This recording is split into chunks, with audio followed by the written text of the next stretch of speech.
This is the story of Tang Yeon-myeong, born into the prestigious lineage of poison and hidden weapons, the Sichuan Tang Family.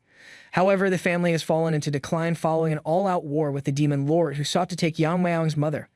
With his father's death and facing the hatred and bullying of others, Yeon-myeong's life takes a difficult turn.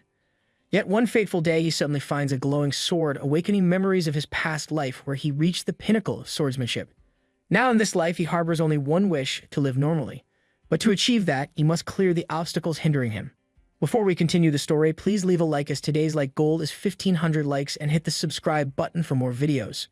The tale begins as a voice echo in the darkness, announcing, "Behold the end of the sword." On the edge of the cliff, a man sits in a lotus position, hands resting on his knees, eyes closed. He is a towering figure with massive muscles, his body and face covered in scars, his hands wrapped in gray bandages, and his dark hair is pulled back into a bun. Before him, a sword is embedded in the ground, its hilt adorned with a long red ribbon that flutters in the wind, gracefully hovering above his head. He reflects that before his master passed away, this was the testament he left him along with the sword. After training with the sword for over a century, he has reached the end of his journey with it. The man coughs and drops of blood spurt from his mouth, landing on his wrinkled chin. He sighs heavily, feeling that everything seems futile in the face of approaching death.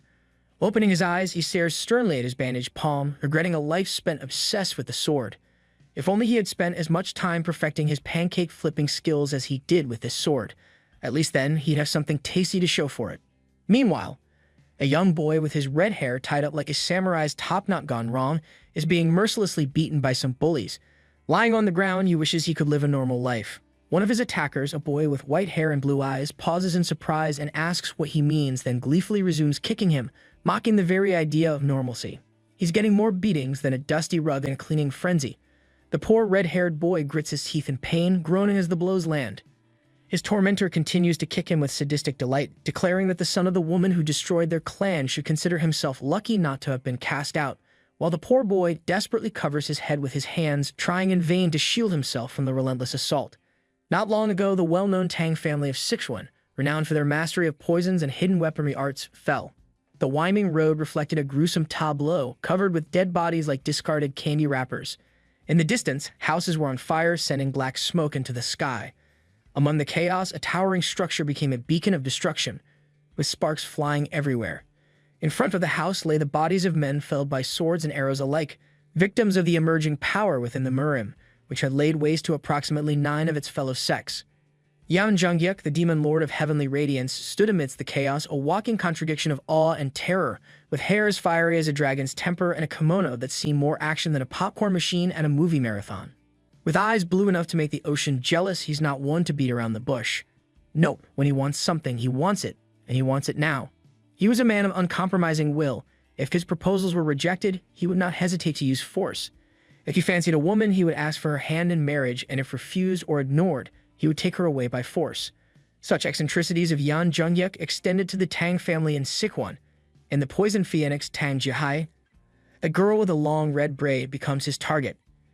Facing the heavenly radiance demon lord who has come to take her away, the Tang family from Sichuan fights with all their might and won, but as a result of pouring all their resources, the Sichuan Tang family walked a path of downfall. Meanwhile, the 3 bullies continue to beat up the red-haired boy. He is taking hits like he's auditioning for a stunt double in an action flick.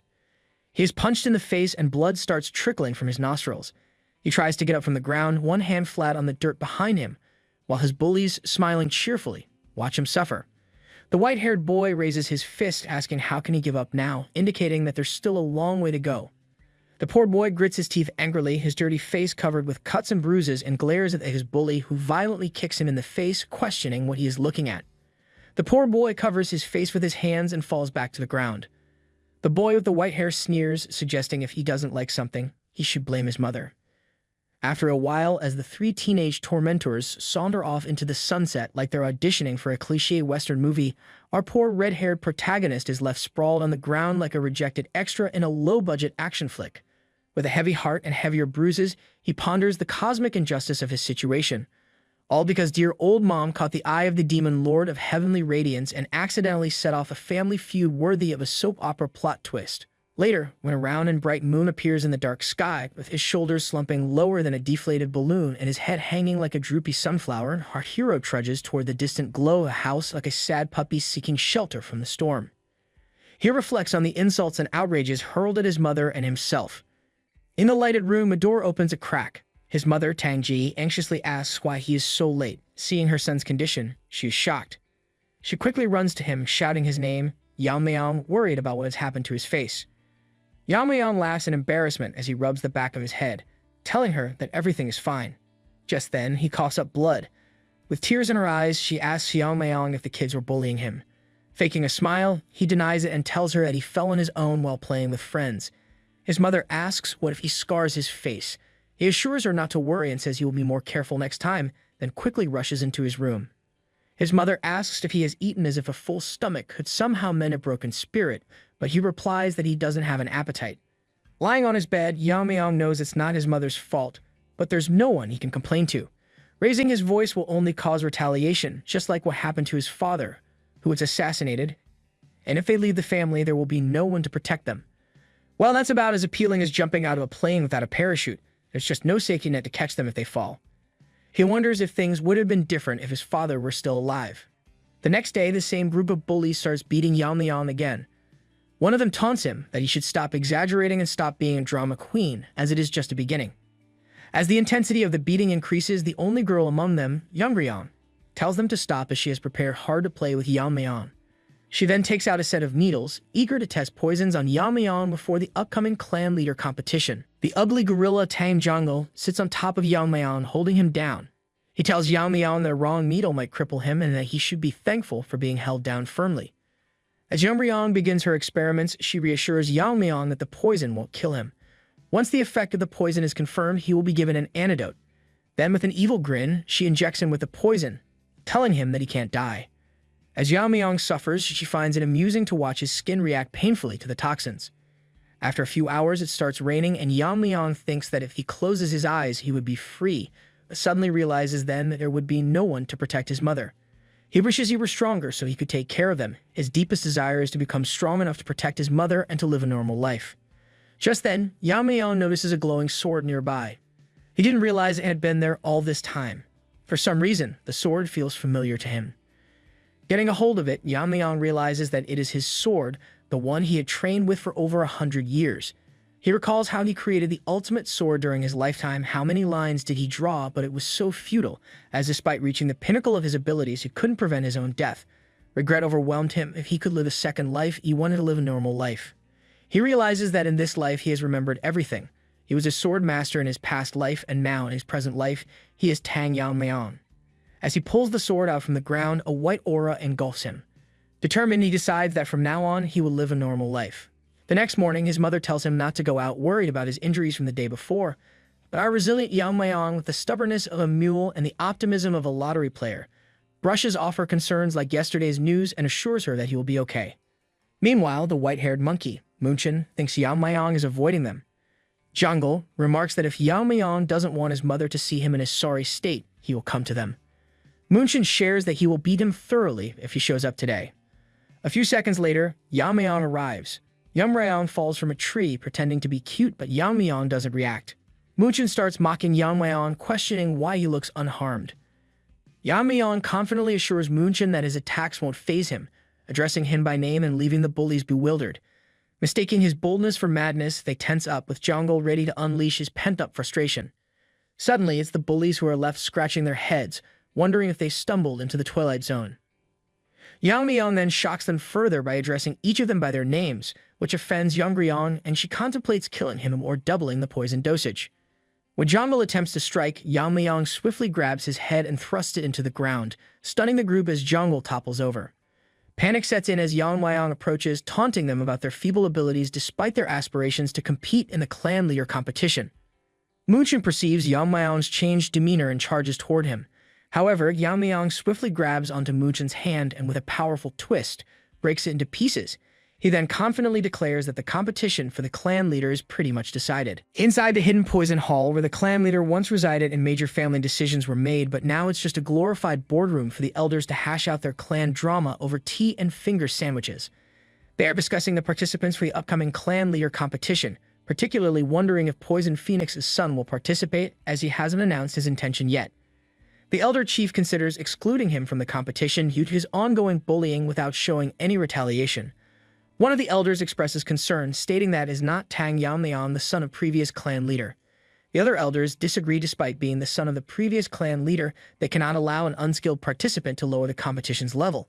Even though he is the patriarch's son, at present he is nothing but a burden to the family. At that moment, Yeon-myeong barges into the room like he's auditioning for a WWE SmackDown, dragging poor Yeon-myeong along for the ride by her hair. The Grand Elder warns him, questioning if he understands the implications of his actions. Giga Chad informs them that he is aware, silencing the courtroom. He then reveals the disfigured face of Yeon-myeong, shocking the elder. Yeon-myeong, cool as a cucumber in a snowstorm, lays down the law. He's done playing nice, and he's not about to take any more punches without throwing a few of his own. The elder questions how he can harm someone who is going to participate in the clan leader's competition. Yeon-myeong got an answer hotter than a chili pepper in July. He tells them he's well aware of the clan's rulebook, and it just so happens that fights between participants are fair game. The Grand Elder asks if Yeon-myeong is implying that he will participate in the competition.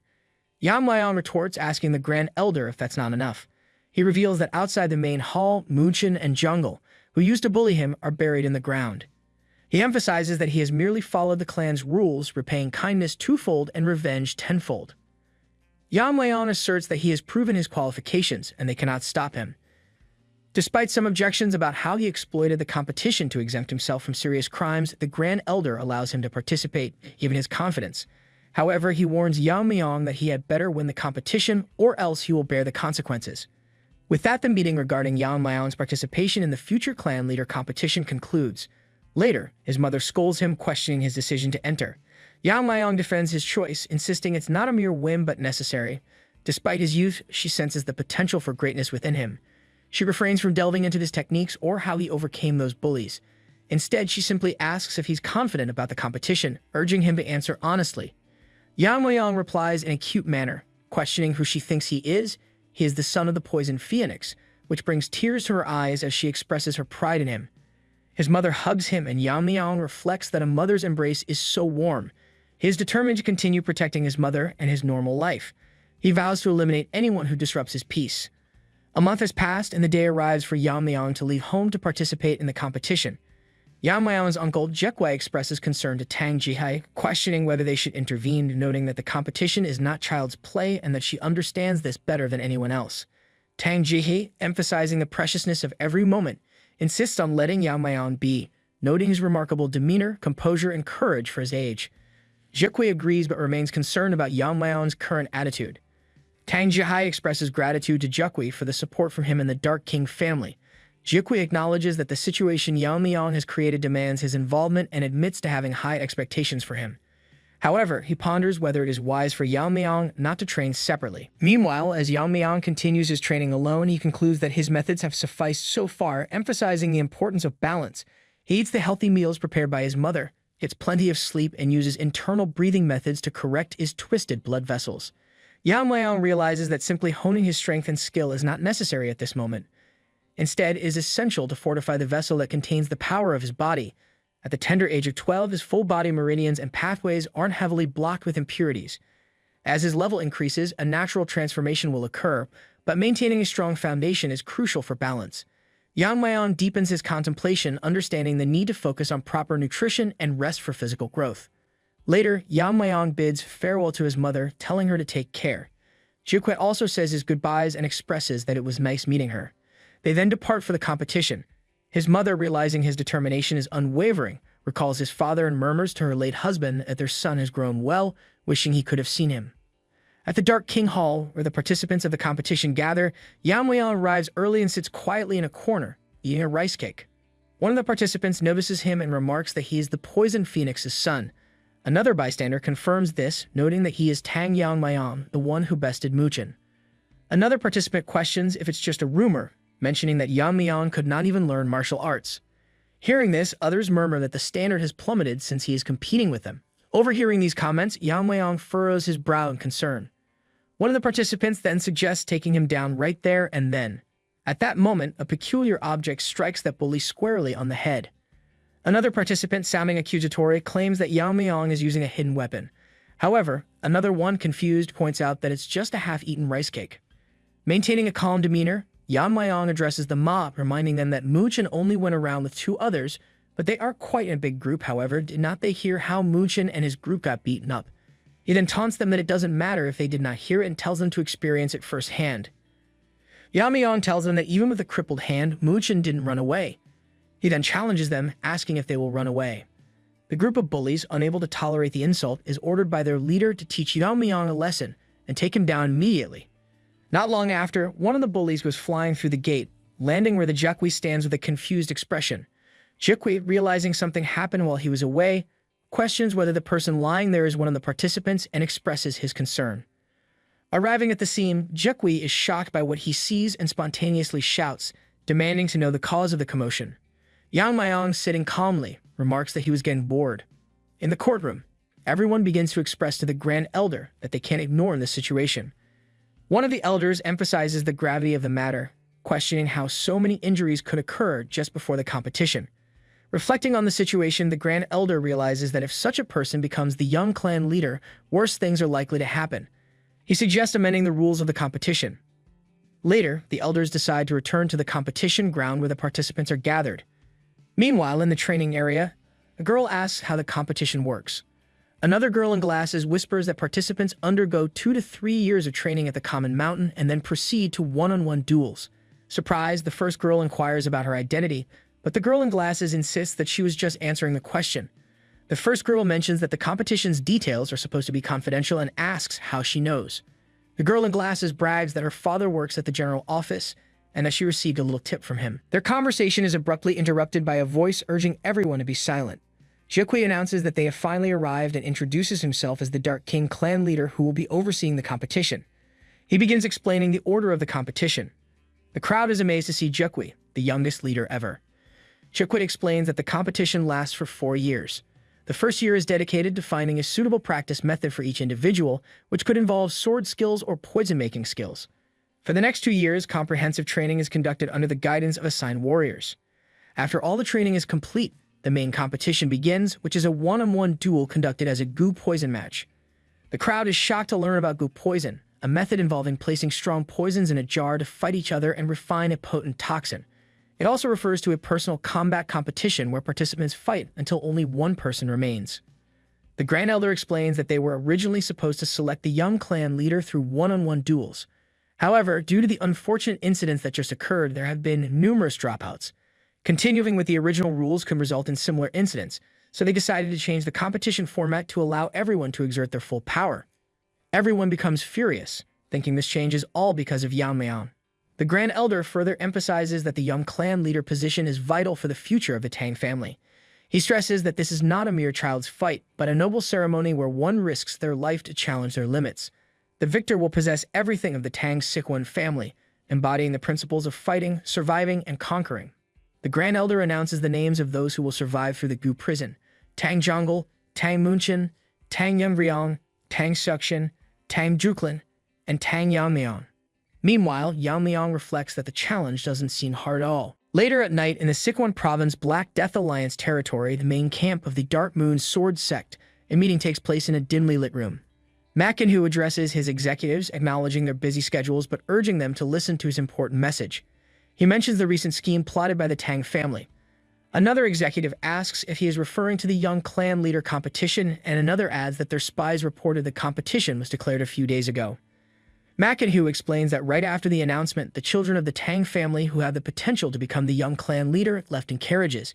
He notes that the current state of the Tang family is precarious, with their leader, Yu Giljan, holding the power to eliminate them anytime he wishes.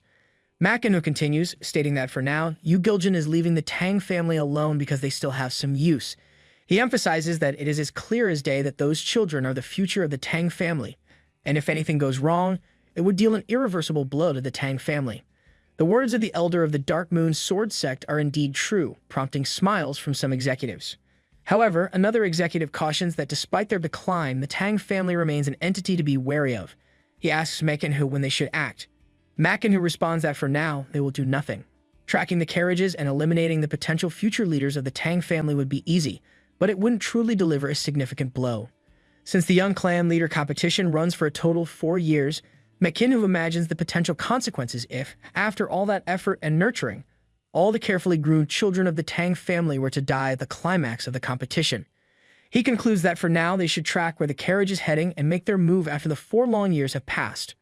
One of the executives informs them that the tracking has already been arranged, and not only that, they have also planted a seed to ensure that the Tang family will fall entirely into their hands. Meanwhile, at the Common Mountain, the venue for the Sichuan Tang Family Young Clan Leader competition, the instructor addresses the participants. He informs them that although the competition rules have changed, the schedule and procedures remain the same. During the competition, participants will be called by numbers instead of names, with each group consisting of 4 members, and they are in Group 7. The instructor explains this clearly and authoritatively. However, the instructor proceeds to call their numbers, revealing that Tang Yuri is number 25, Tang Yeon-myeong is number 26, and Tang Yeon-myeong is number 27. He then realizes that number 28, Tang Yeon-myeong, is missing from the group. With a touch of panic in his tone, he scans the surroundings and realizes that number 28 is lagging behind the rest of the group. In a sharp tone, the instructor calls out to number 28 and asks why he is lagging. However, Tang Yeon-myeong apologizes and explains that he was lost in thought for a moment. The instructor responds with agitation, reminding him that there's no time for idle thoughts and instructs him not to fall behind. Yeon-myeong's frustration is evident, and he questions whether the person leading them can sense it. Yeon-myeong can feel a presence from behind, sensing that they are being followed. After a while, the group arrives at the front of a cliff, leaving Tang Yuri puzzled. She asks the instructor if this is the correct place, her voice tinged with uncertainty. Before the instructor can answer, a voice emanates from the cliff, sending shivers down everyone's spine. It asks that Group 7 give the password. The participants are shocked, and the instructor answers firmly that Poison King of Hidden Poison. Despite the surreal situation, the password is confirmed by the cliff, its voice booming with authority. A man emerges from the cliff, introducing himself as Jigul Changshin. He greets everyone and explains that he is here to assist them in their competition. His voice resonates with a sense of reassurance as he speaks. Jigul Changshin explains that the Jigul family was once one of the 5 great families, like the Sichuan Tang Family and masters of formations. However, they have now fallen due to the invasion of Heaven's Brilliance Demon Lord, but thanks to the support of the Tang family, their family barely managed to survive. Jigul Changshin continues, his voice carrying the weight of past struggles, explaining that in return, they prevent external forces from intruding in this competition. As he leads them inside the formation within the cliff, he emphasizes that the Jigul family will assist the proceedings through their formation techniques. He then uses his formation technique. Startled at the brilliance of Changshin formation technique, Tang Yuri remarks with determination that this is the formation technique of the Jigul family. Tang Yeon remarks with awe that one can't tell the season or space here, marveling at the possibility. Meanwhile, Tang Yeon wonders about Tang Yeon-myeong, noticing that he isn't concentrating at all. She recalls that he was the same in the carriage, her concern growing as she ponders his behavior. Thinking back to when the participants were on their way to the cliff, the instructor had mentioned that once they arrive, they will be moving together for 3 years and asked them to introduce themselves. Tang Yuri, her voice brimming with excitement, asks Yeon-myeong if he is Tang Yeon-myeong. She then introduces herself, looking eager and animated, saying that she is Tang Yuri and has heard a lot about him. She mentions that everyone at the competition knows about the fight he had that day. Then Tang Yeon introduces herself, saying it is nice to meet everyone. With a polite and friendly voice, she tells Yeon-myeong that he is quite famous and adds a hint of admiration to her tone. She inquires if he is the one who left Tang Yeon-myeong in that state. Yuri chimes in, noting that Yeon-myeong surely has some nerve, and mentions that Tang Yeon-myeong's great-grandfather is one of the 3 elders. She remarks that while Yeon-myeong might be safe during the 4 years of the competition, he might face trouble once it is completed. Yeon-myeong gets mad and tells Yuri that it is not his responsibility now that it has turned into a goo poison match. The nerdy Yuri, taken aback, says it is surprising that the rules have changed and insists she is not looking to blame anyone. Tang Yeon interjects, telling Yuri that she really wants to argue about it though. As they arrive at their destination, they all start walking. Tang Yeon keeps glancing at Yeon-myeong, thinking to herself that she won't let anything he does slide. She then bumps into the other girls as they both stop, realizing that instructor Jigul Changshin has disappeared. They start to panic, wondering how he vanished when he was right in front of them a moment ago. Tang Yeon remarks that getting lost in the formation could trap them in a spatial lift. She wonders whether instructor Jigul himself got caught in his formation. She questions what they will do and how they will get out of there. Tang Yuri comments if they stay put, maybe someone will come to rescue them.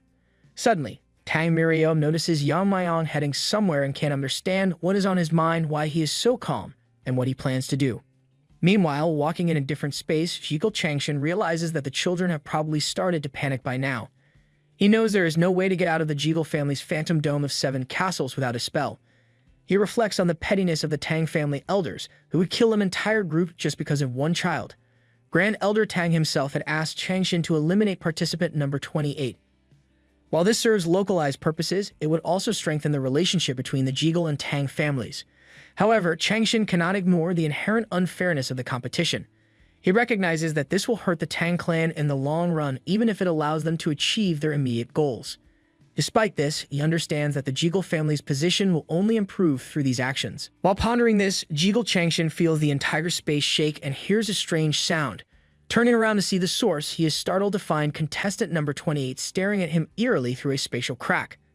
The old man cries out in fright, unable to comprehend how this is possible. Smiling, Yeon-myeong asks Master Jeagle why he ran away so quickly. He explains that their steps don't match because they are inexperienced, making it difficult for them to keep up with him. Yeon-myeong humbly requests him to be more careful in the future and not leave them behind. Jeagle Changshin acknowledges that a mistake was indeed made. He looks suspiciously at Yeon-myeong, trying to figure out how he managed to find himself here since there was no apparent gap.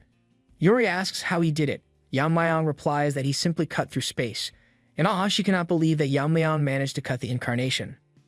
Mirio, trying to keep everyone focused, asks the group to be quiet, explaining that now is not the time to worry about that. She points out that they were lucky to find Instructor Jeagle and emphasizes the importance of following him carefully, this time to avoid losing him again. However, when they look, they realize he is missing once more. With a contented exhale, Yeon-myeong realizes his guesses were justified. Meanwhile, Jeagle Changshin curses himself, baffled that he, a member of the Jeagle family, is running away in his own formation. He reflects on the boy's piercing eyes and realizes that simple tricks cannot deceive him. He wonders how a child could barely 12 years old show such spirit. After a few minutes of running, Jeagle Changshin finds the exit leading to the training grounds. He jumps outside in a panic, finally escaping the formation and falling to his knees in relief, thinking this should be enough. He believes no matter what method the boy uses, he can't get in here. However, his relief is short-lived as he hears someone call out to him. Standing in front of him is Tang Wonjin, the overseer of the 7th group. Noting that the old man looked disheveled, Tang Wonjin observes that the members of the 7th group are nowhere to be seen. When Wonjin asks Jeagle Changshin what is wrong, Changshin tries to calm down, remembering that he was prepared for such questions. He explains that the 7th group would not be competing. He explains that he waited for a long time, but the participants never showed up. He speculates that they might have been attacked by bandits or wild animals, further stating that such unfortunate events can happen without warning and cannot be predicted. Consequently, the competition will have to continue without the 7th group. As soon as Master Jeagle says this, the space behind him crackles again. Turning around in fright, Jeagle Changshin realizes that there's no way his formation would just crack like that. Grasping his sword, Tang Wonjin asks the old man if intruders have broken through here as well. Blocking the Wonjin's way, Jeagle insists he will go and check it out himself. Just then, a dagger strike is heard on the other side of the formation. The space behind Master Jeagle shatters into pieces. He is startled, realizing that his formation, one of the highest forms of the Jeagle family's techniques, has been broken. He is shocked, as no one had ever been able to break the phantom dome of the 7 locks so easily. Seeing the face of the 28th participant on the other side, Jeagle Changshin is taken aback. Meanwhile, after stepping out, Yeon-myeong smiles grimly, expressing relief and concern for Master Jeagle's well-being. Tang Mirio is astonished that Tang Yeon-myeong has broken the phantom dome with such ease. She is even more amazed that he managed to create an opening using an ordinary short sword. She questions how this is possible. Yeon-myeong explains that he hadn't destroyed the formation, but had only made an opening. He urges them to leave quickly as the opening will close soon. Their discussion is interrupted by the voice of the warden, who points his sword at the children and asks if they are from the 7th group. Confirming this, Tang Mirio asks the warden who he is. Yeon-myeong points out to the man's hood, noting the Tang family crest painted on it. Lowering his sword, Tang Wonjin expresses that he was worried that they might have been attacked, as Instructor Jeagle had suggested, but is relieved to see they are safe. Master Jeagle Changshin looks terrified, while Yeon-myeong mentions that it seems they were mistaken for being lost. He adds that thanks to marking the entrance of the formation, they were able to find their way back easily. The girls, surprised and confused, realize Jeagle Changshin might have had a reason for his actions. Yeon-myeong realizes that Jeagle Changshin is likely acting under the Tang family's orders. For now, he decides to let it be, as his suspicions are not yet confirmed. However, he resolves that if it is revealed after the competition that Jeagle Changshin collaborated with the elders against him, he will take action to root out the Jeagle clan completely. Jeagle Changshin quickly apologizes for his mistake and rushes off to check the broken formation. Meanwhile, Wonjin addresses the participants, explaining that there was some disturbance and welcoming them for arriving safely. He apologizes for the lapse in their escort's performance and introduces himself as Tang Wonjin, a member of the Bongwi Brigade responsible for their training during the competition period. Mirio realizes that the Bongwi Brigade, a direct military force under the former young clan leader of the Tang family, had disappeared years ago. Each member of the Bongwi Brigade was as powerful as a great leader, making it one of the Tang family's most formidable elite forces. She further understands that the previous young clan leader was Yeon-myeong's mother, the Poison Phoenix. Yeon-myeong then asks Wonjin why he is not in the Tang family. Wonjin explains that years ago, they fought a desperate battle to protect their master, the young clan leader Poison Phoenix, against Heaven's brilliant demon lord. Unfortunately, they were defeated, failing to protect their own master, which left them feeling like sinners. Wonjin concludes his introduction there and instructs everyone to listen carefully as he explains the competition rules. He begins by explaining that the first year of the competition is a period for autonomous practice. Participants can train as they see fit and receive martial arts scriptures or teachings based on their performance. Yuri thinks about the legendary technique of the Tang family, the 10,000 heavenly flower rain, which was lost while fighting Heaven's brilliant demon lord.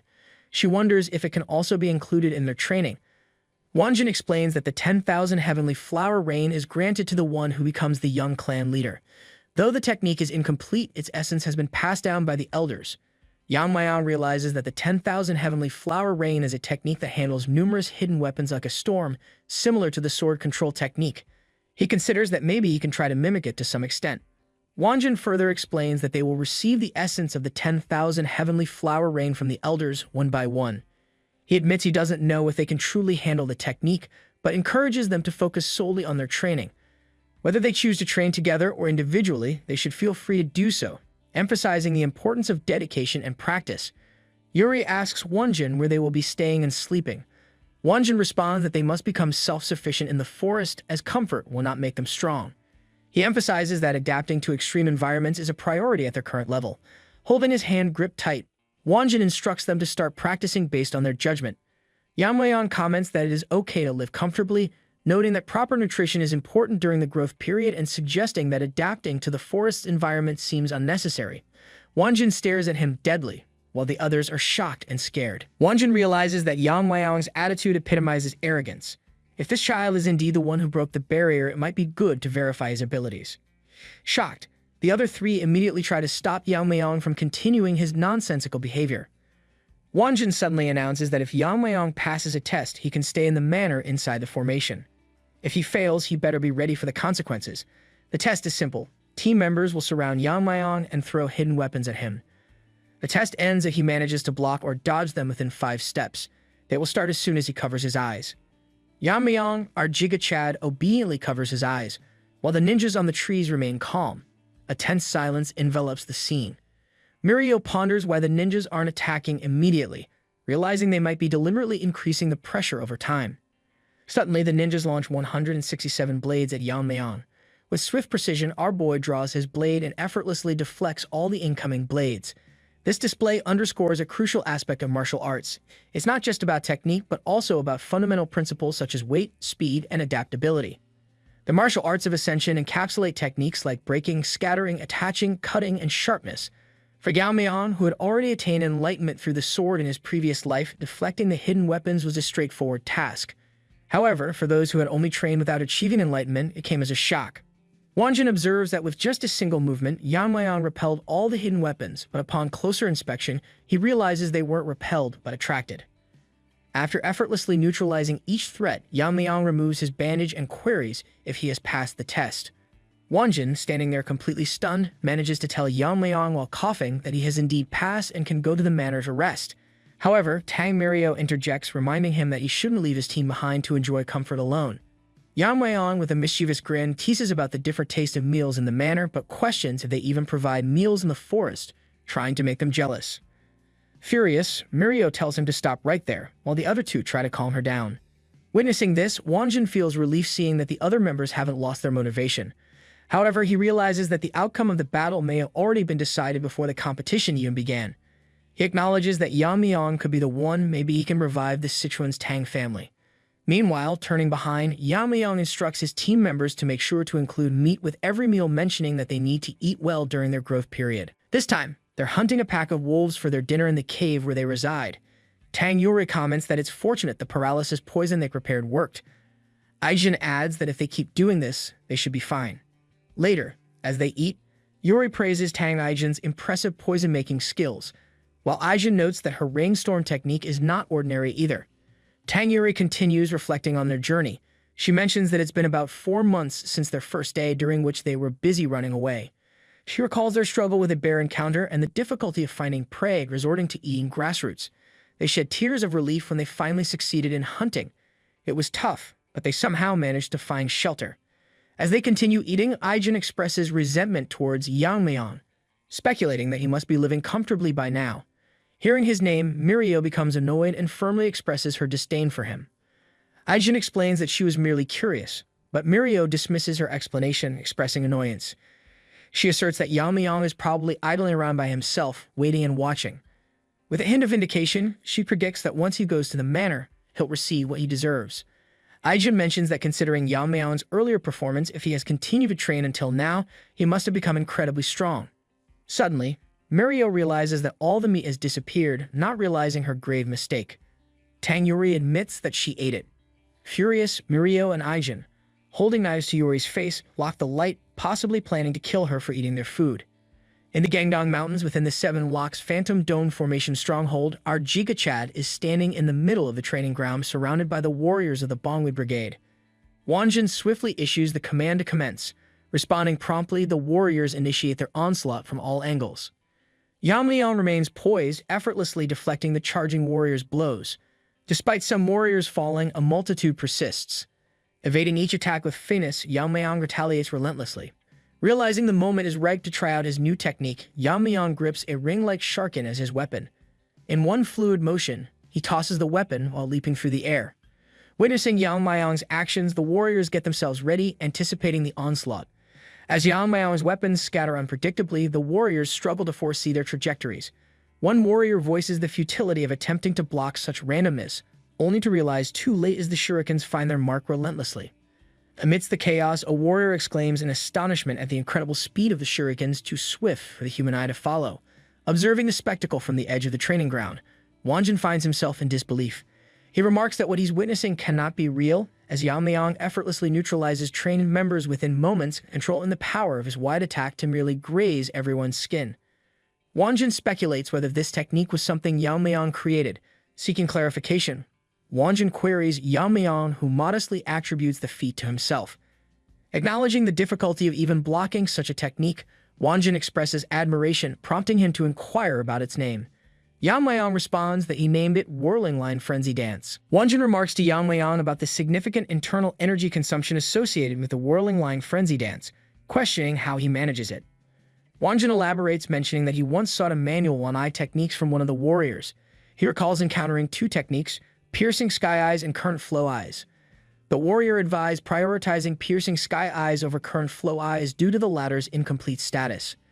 Yeon-myeong, with confidence befitting his prowess, asserts to Wanjin that he has indeed mastered Current Flow Eyes. Wanjin, taken aback by this revelation, finds himself stunned by Yeon-myeong's claim. He questions himself how Yeon-myeong managed to master such an ancient and incomplete technique of the Tang family.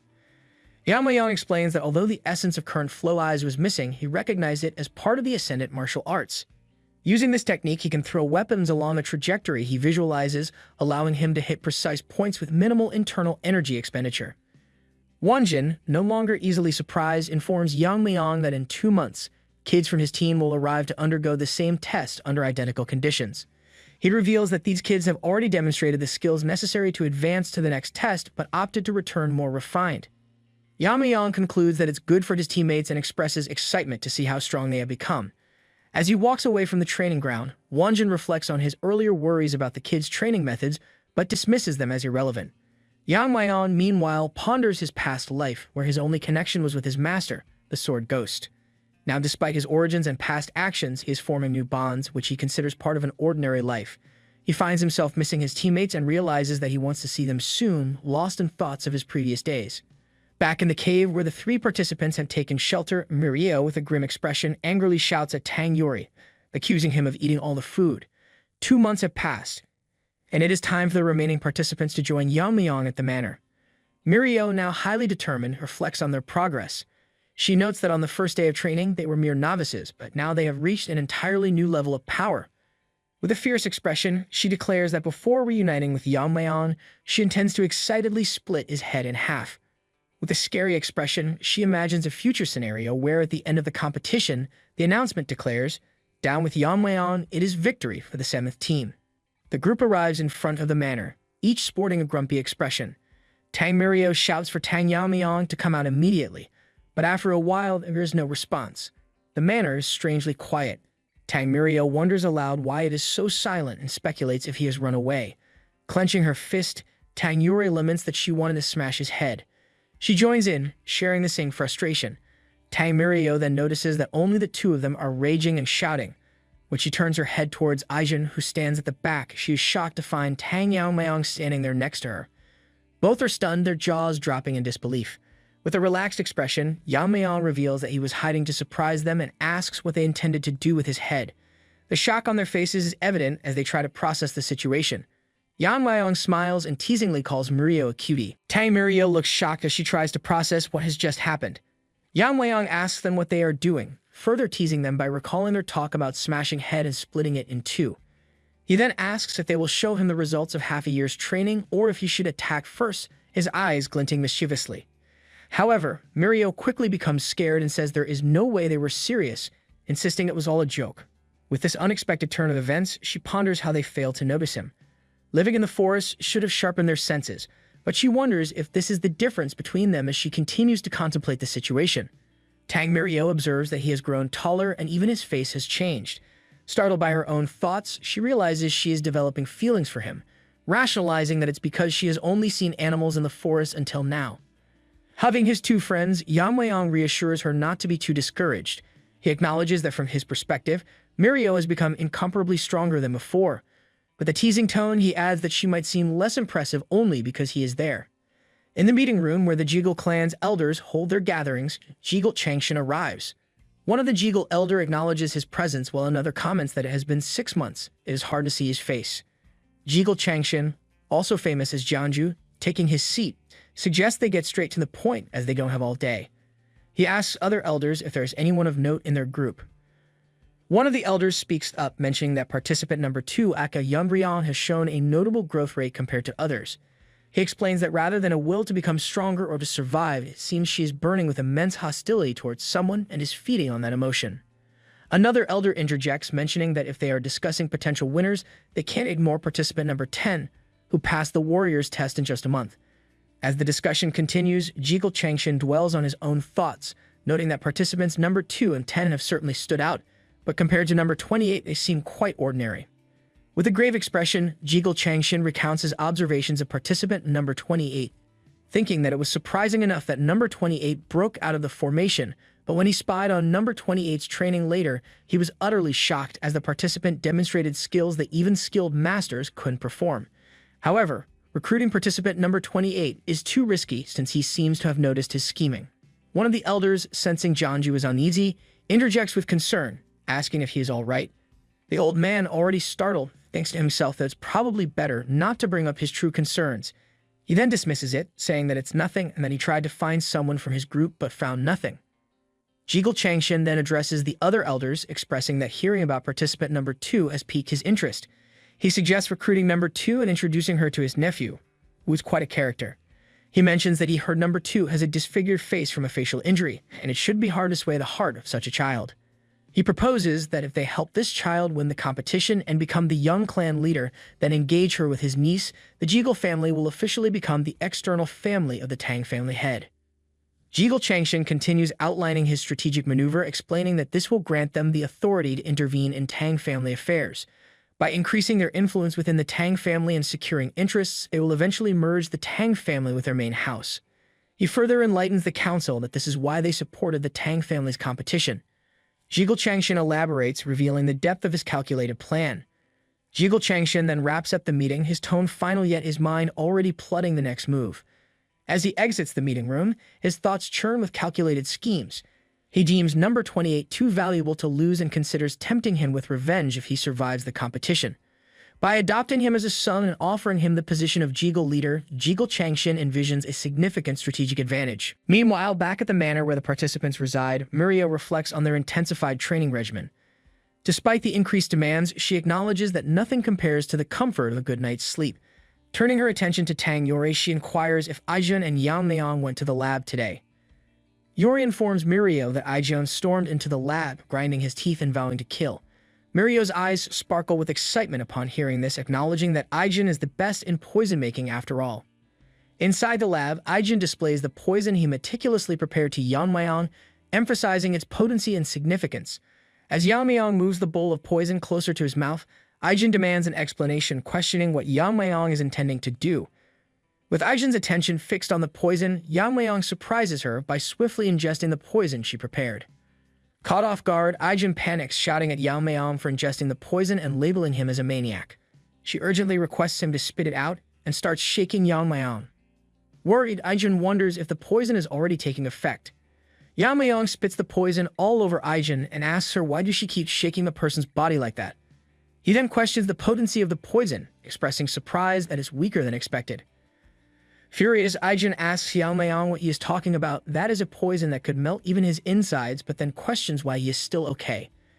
In a moment of playful banter, Yeon-myeong suggests that perhaps there's only one explanation. The poison is subpar. Offended, Aijun shouts, saying, "Why isn't he dying?" Outside the lab, Muriel realizes that their plan isn't working for some reason. Inside, Aijun urgently pleads with Yeon-myeong not to drink the poison like it's a booze, her agitation evident in her voice. Despite her protests, Yeon-myeong persists in consuming more of the poison, unaffected by its effects. Frustrated, Aijun voices her concern about running out of poison, questioning why it isn't working. She wonders aloud if Yeon-myeong is immune to all poisons.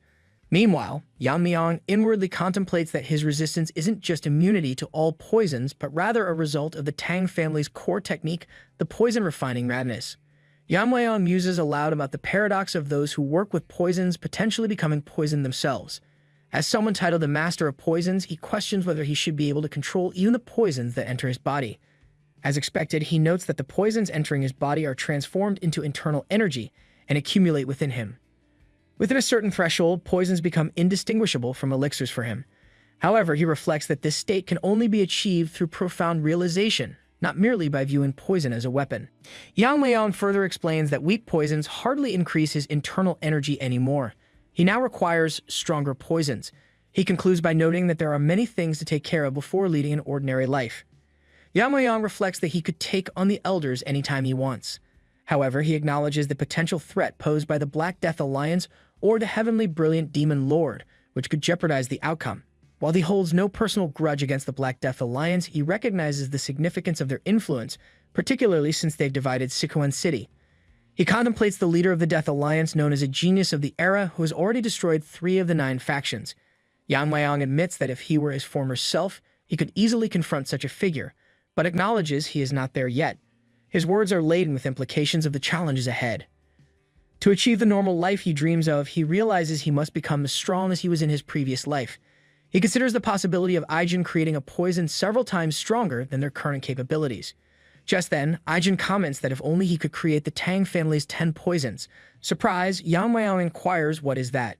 In response, Aijun questions Yeon-myeong's claim to be the blood of the previous clan patriarch, wondering how he could have no knowledge of the Tang family's 10 poisons. These poisons are the 10 strongest ones passed down from their ancestors, with each subsequent poison being stronger than the last. However, most of their formulas have been lost over time. The 10th poison is so potent that even masters of the transcendent level were affected. She adds that the remaining poisons are managed and divided among the elders. Hearing Aijun's explanation, Yeon-myeong's expression turns contemplative. The idea that even masters of the transcendent level can't handle the 10th poison makes it sound especially appealing to him. He asks Aijun if he can create the 10th poison for him. However, Aijun, clearly exasperated, reminds him that the formula for the 10th poison has been lost to time. Yeon-myeong responds with a tone of disappointment, remarking that it's a pity since the current poisons no longer have any effect on him, leaving him without even a sensation. Meanwhile, number 2 Aka Young-ryeon, while getting choked by someone, explains that the 10th poison is not something to be taken lightly. Its use is normally forbidden due to its extreme danger. She tells her opponent that even he wouldn't survive drinking it. Enraged and coughing, her opponent demands to know what she has done to him as his mouth begins to burn. Young-ryeon confronts him, asking if he wants to repeat his words about her face. Despite his agony, he struggles to speak, and before he can act further, his body crumbles, consumed by the intense power of the poison. In an instant, he is incinerated. As Yeon-myeong surveys the remnants of her fallen opponent, she reflects on the potency of the poison bestowed upon her by her grandfather. She realizes that this is the Tang family's 10th poison, and she declares this realization with a mixture of awe and determination. Standing amidst the aftermath of battle, her eyes gleam with a newfound sense of purpose. The revelation of the true power of the Tang family's techniques ignites a fire within her, driving her to push herself further and unlock even greater depths of strength and skill. Fueled by a burning rage, she vows to never forget the pain she experienced that day. She resolves to harness that rage and pain, using it as fuel to torment Yeon-myeong plenty in the poison match. Yeon-myeong and others gather outside the manor as Wonjin addresses them, noting that it has been a year since they begin training for the competition. He acknowledges their progress in refining their martial arts and addressing their weaknesses, but declares that the real challenge is about to begin. He announces that they would now decide on a team leader. Tang Yuri and Mirio look stunned at the announcement, but Wonjin clarifies that for now, they will appoint a temporary leader. However, by the 3rd year of the competition, they have to officially elect a team leader, as the leader of each team will represent them in the upcoming Gu Poison match that is going to be a battle of life or death. Wonjin explains that it is crucial for the most outstanding participant to become the team leader. Tang Yuri questions if not all participants will go to the Gu Poison match. Mirio comments that the selection will likely be based on achievements, implying that participant 28, Tang Yeon-myeong, deserves to be chosen. Tang Yeon acknowledges this, suggesting that Yeon-myeong is not just a team leader, but also a leading contender. Wonjin, with a stern expression, reminds them that Yeon-myeong is only a temporary team leader for now. He asks if anyone objects to Yeon-myeong becoming the team leader. Then Wonjin calls for Yeon-myeong to step forward and extends a wooden box toward him. Curious about its contents, Yeon-myeong inquires. Wonjin explains that it contains the Tang family's elixir, known as the Heavenly Heart Pill. He elaborates on its significance, describing it as an elixir made from brewing the root of a 1-year-old ginseng, which significantly increases internal energy depending on the user's level. Seeing such a precious elixir handed to Yeon-myeong, the 3 other participants express their surprise and concern in unison. However, they also recognize it as a privilege bestowed upon the person becoming the team leader. They understand that the Tang family has high expectations for them all. As Wonjin gives the explanation, he ponders inwardly, especially about Yeon-myeong, whom he has high expectations for. He considers that by taking the Heavenly Heart Pill, Yeon-myeong will experience something different. After the explanation ends, Yeon-myeong responds by asking if there is anything else. He expresses that he doesn't need an elixir and requires something else instead. Yeon-myeong's response annoys everyone. They express frustration, questioning the value of the elixir and suggesting that Yeon-myeong should give it to someone else if he won't use it. Even Wonjin is annoyed by Yeon-myeong's refusal of the elixir, but he tries to maintain his composure. Wonjin asks Yeon-myeong to clarify his request, and Yeon-myeong surprises everyone by asking for a potent poison, the strongest poison among all, specifically the Tang family's 10 poisons. This unexpected request shocks them all. Later in a room, Yeon-myeong shows his weapons to the others. Mirio questions him about the absence of elixir, wondering if the weapons are all he brought. Yeon-myeong responds that he couldn't obtain the Tang family's 10 poisons, so he brought the weapons instead. Hearing Yeon-myeong's explanation, Mirio becomes annoyed, criticizing him for not bringing the elixir and deeming him foolish. Yuri, however, suggests respecting Yeon-myeong's choice. Aijin attempts to diffuse the tension by pointing out that the elders would be pleased to have saved a Heavenly Heart Pill. Yeon-myeong comments that he has not returned the Heavenly Heart Pill yet. It is revealed that a few hours earlier, while handing out the wooden box, Wonjin asks Yeon-myeong if the weapons are sufficient instead of the Heavenly Heart Pill. Yeon-myeong regrets not obtaining a potent poison but believes the weapons will suffice. Wonjin reflects that Yeon-myeong is the only one who would request poison instead of an elixir. He then asks Yeon-myeong if he needs anything else, but Yeon-myeong assures him that the weapons are sufficient for him. Yeon-myeong poses a question to Wonjin regarding the Heavenly Heart Pill's fate. Wonjin responds by suggesting that it should be returned to the Medicine King Hall. He then asks Yeon-myeong if he has changed his mind. Yeon-myeong responds with an intriguing idea. He suggests that if the team members unite to defeat the temporary team leader, they should re-elect a new team leader and reward them with a Heavenly Heart Pill. Wonjin acknowledges the idea's merit, stating that it should serve as ample motivation for the team. He reflects that since it's an investment in the future of the Tang family, there's no need to hesitate. In the present, Yeon-myeong encourages his teammates to challenge him at any time before the start of the Gu Poison match, urging them to give their best effort to defeat him. After his explanation, Mirio enthusiastically suggests bringing out the shurikens. Observing his team's response, Yeon-myeong ponders the situation and realizes that they shouldn't expect him to comply with their requests. Even if he becomes the young clan leader, he resolves to ensure that everyone receives a heavenly heart pill. Not long after, a voice from outside the room calls out Yeon-myeong's name, signaling his challenger's arrival. Yeon-myeong emerges, appearing ready to establish the pecking order. An impatient expression crosses his face as he responds to the challenger's excitement with urgency. Months pass, and in the training ground, the participants spar and test their skills. Aijin groans as she lies down, feeling defeated once again. Yeon-myeong mocks her, noting the countless times she has lost. Mirio observes his confidence, wondering if he ever tires of winning. Yuri adds her resignation, admitting that she gave up on defeating Yeon-myeong long ago. Regardless of the competition, Yuri confesses to finding amusement in watching Yeon-myeong's face, acknowledging the fun element in his victories. Just then, Yeon-myeong asks Aijin if she will accept defeat, extending his hand toward her with confidence. He asserts his ambition, stating that he's going to take the position of the young clan leader. Aijin tells him that they haven't met other teams yet, but she can't even imagine him losing. Acknowledging Yeon-myeong's strength, she asks if he will ignore them once he becomes the young clan leader. Witnessing this from afar, Tang Yeon-myeong remarks that everyone has grown tremendously over the past year. Thus, participant number 28 is formally appointed as the team leader. He adds that tomorrow, the actual Gu Poison match begins and instructs them to make their final preparations. 3 years have elapsed since they commenced their training for the competition. Tang Yeon-myeong reflects on their journey, noting withdrawals and even deaths in other teams due to disqualifications. However, compared to them, he acknowledges the challenges they face, with all members of their 7th team safe and having achieved growth comparable to their Bangui brigade. He encourages them to take pride in this accomplishment. Having cautioned them repeatedly about the Gu Poison match, he does so one final time. In this match, the use of extreme poisons, except for the 10 specified poisons, is allowed, a departure from the previously prohibited use of poison in sparring. He emphasizes the gravity of this upcoming challenge, underscoring that the Gu Poison match is where individuals employ their deadliest means. He instructs Yeon-myeong to maximize his capabilities. Wonjin then hands Yeon-myeong a pouch bag containing various poisons, stating that they are the poisons he requested. Aijin reminds Yeon-myeong that even a single drop of these substances can be lethal. She explains that the ocular poison is only effective if applied directly to the eyes, and she elaborates on the potency of the 9 sickness powder, cautioning him about its effects. With that, the poison instructions conclude. Aijin asks Yeon-myeong to promise that he will win, to which he confidently agrees. Yeon-myeong further asserts that by the end of the competition, the only ones who could have harmed him are his comrades. Then, with unwavering confidence, he heads toward the portal, bidding farewell to his companions. Meanwhile, in another area within the formation, Yeon-myeong stands sternly, her resolve evident as she reflects that finally the day of the Gu Poison match has arrived. She tells herself that she is ready for the challenge ahead, feeling fortunate to have the 10 poisons her grandfather prepared and her new ally. Continuing, she subtly hints at her strategic edge, recalling her conversation with Jigul Chongshin. He had proposed to assist her in the match, emphasizing the significance of the Gu Poison match arena being arranged with their family's formation.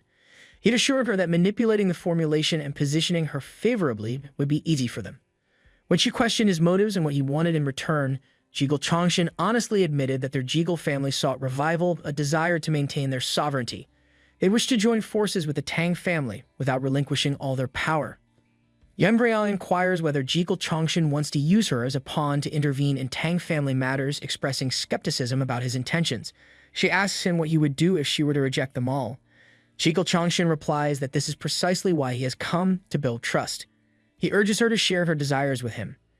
In the present, Yeon-myeong reaffirms her determination, declaring that she has waited and endured for 3 years just for this day.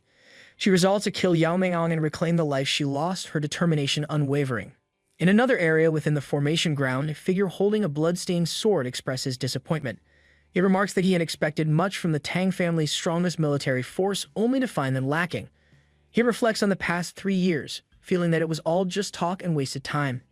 After eliminating all of the instructors and participants, he walks toward the gate leading to the area of the Gu Poison match.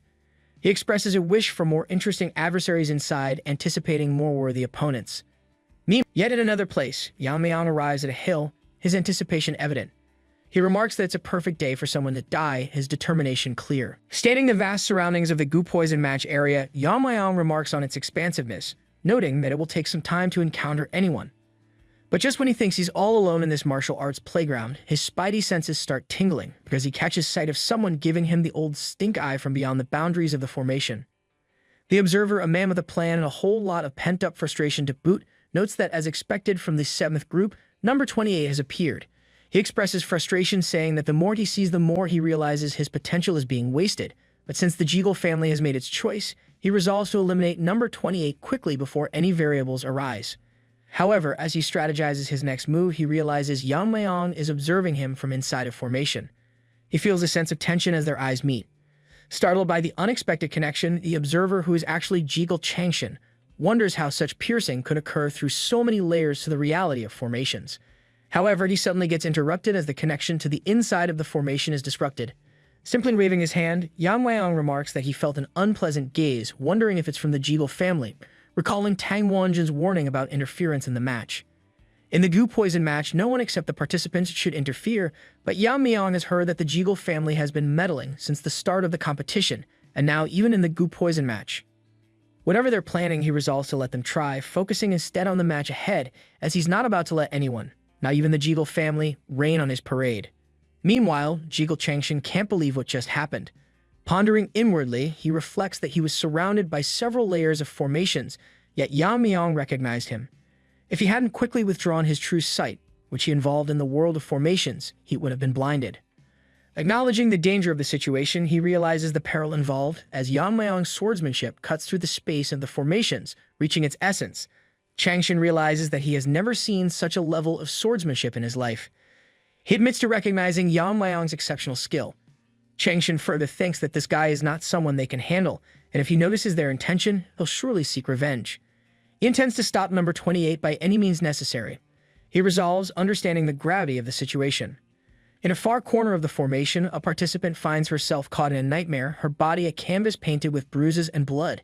Desperation claws at her like a feral beast as she scrambles for dear life, wondering how she stumbled into this living hell. Facing death head-on was never part of the plan, but the memory of that harrowing encounter refuses to fade, haunting her like a ghost in the night. With every step she takes, fear tightens its grip around her heart, squeezing out any semblance of hope. But in the depths of despair, a flicker of determination ignites. She'll surrender to anyone who crosses her path, driven by the primal instinct to survive at any cost. Fear and despair grip her thoughts as she reflects on her desire for a better outcome, yearning to support her struggling parents. However, despite her intentions, the sudden appearance of that menacing figure shattered any hopes of negotiation or surrender. His goal was just to kill them. Realizing her hope for peace shattered by the merciless attacker, she resigns herself to surrendering to anyone she encounters. Clinging to a sliver of hope, she wonders if the team leaders from other groups might still be alive, seeking a glimmer of salvation amidst the chaos.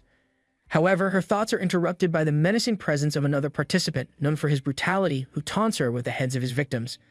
Despite her earlier resolve, her fate seems grim in the face of such relentless cruelty. The assailant acknowledges the swiftness of her lightness technique, but despairs at being caught so easily. Expressing her disbelief at the brutality unfolding before her, she pleads with her attacker, questioning why they must go to such extremes, especially considering their shared allegiance to the Tang family. However, her words fall on deaf ears as the assailant dismisses any association with their shared lineage and delivers a final fatal blow. Meanwhile, Yeon-myeong finds a cave and realizes it's exactly what he needs. No human presence means no risk of being found by someone. Yeon-myeong notes that there is nothing that particularly alerts his senses, so he decides to quickly ascend to the transcendent level there. He sits down cross-legged and tells himself that now is the time, as his body has grown strong enough to avoid any side effects from reaching transcendent. The process to ascend to the transcendent level begins and mana starts accumulating in his belly. Yeon-myeong reflects that there are two conditions for reaching transcendent: enlightenment and the internal energy to open the iron poison meridians. He remarks that with his past life experiences, he has practically already attained enlightenment, and his internal energy has also steadily increased, thanks to the poison created by Aijan, so all preparations are already complete. Yeon-myeong feels the intense pressure of energy gathering around him. He explains that he has destroyed the barriers on his Im meridians and Im poison meridians, releasing the accumulated poison and refining his madness. Just then, his internal energy bursts out with explosive force. Normally, martial artists experience tremendous pain during this process, with joints breaking and reattaching countless times, literally rebirthing into a new body. Having experienced this in a previous life, the second time isn't difficult for Yeon-myeong. He remarks that it was wise for him to regularly cleanse the meridians of impurities, as if the impurities had remained during the shedding process, it would have been troublesome. Soon, the process of ascending to transcendent level gets completed. Coming out of the cave, Yeon-myeong realizes he can't go into battle wearing clothes that smell of filth. Feeling a surge of power within him, Yeon-myeong remarks that it is not bad. Preparing for the impending test of his newfound power, he acknowledges that this is just the beginning, but finds it promising. He then sticks out his 2 fingers and begins to test his newfound power. While doing so, he remarks that maintaining a clean and healthy body has always been a priority, even before participating in the goo poison match.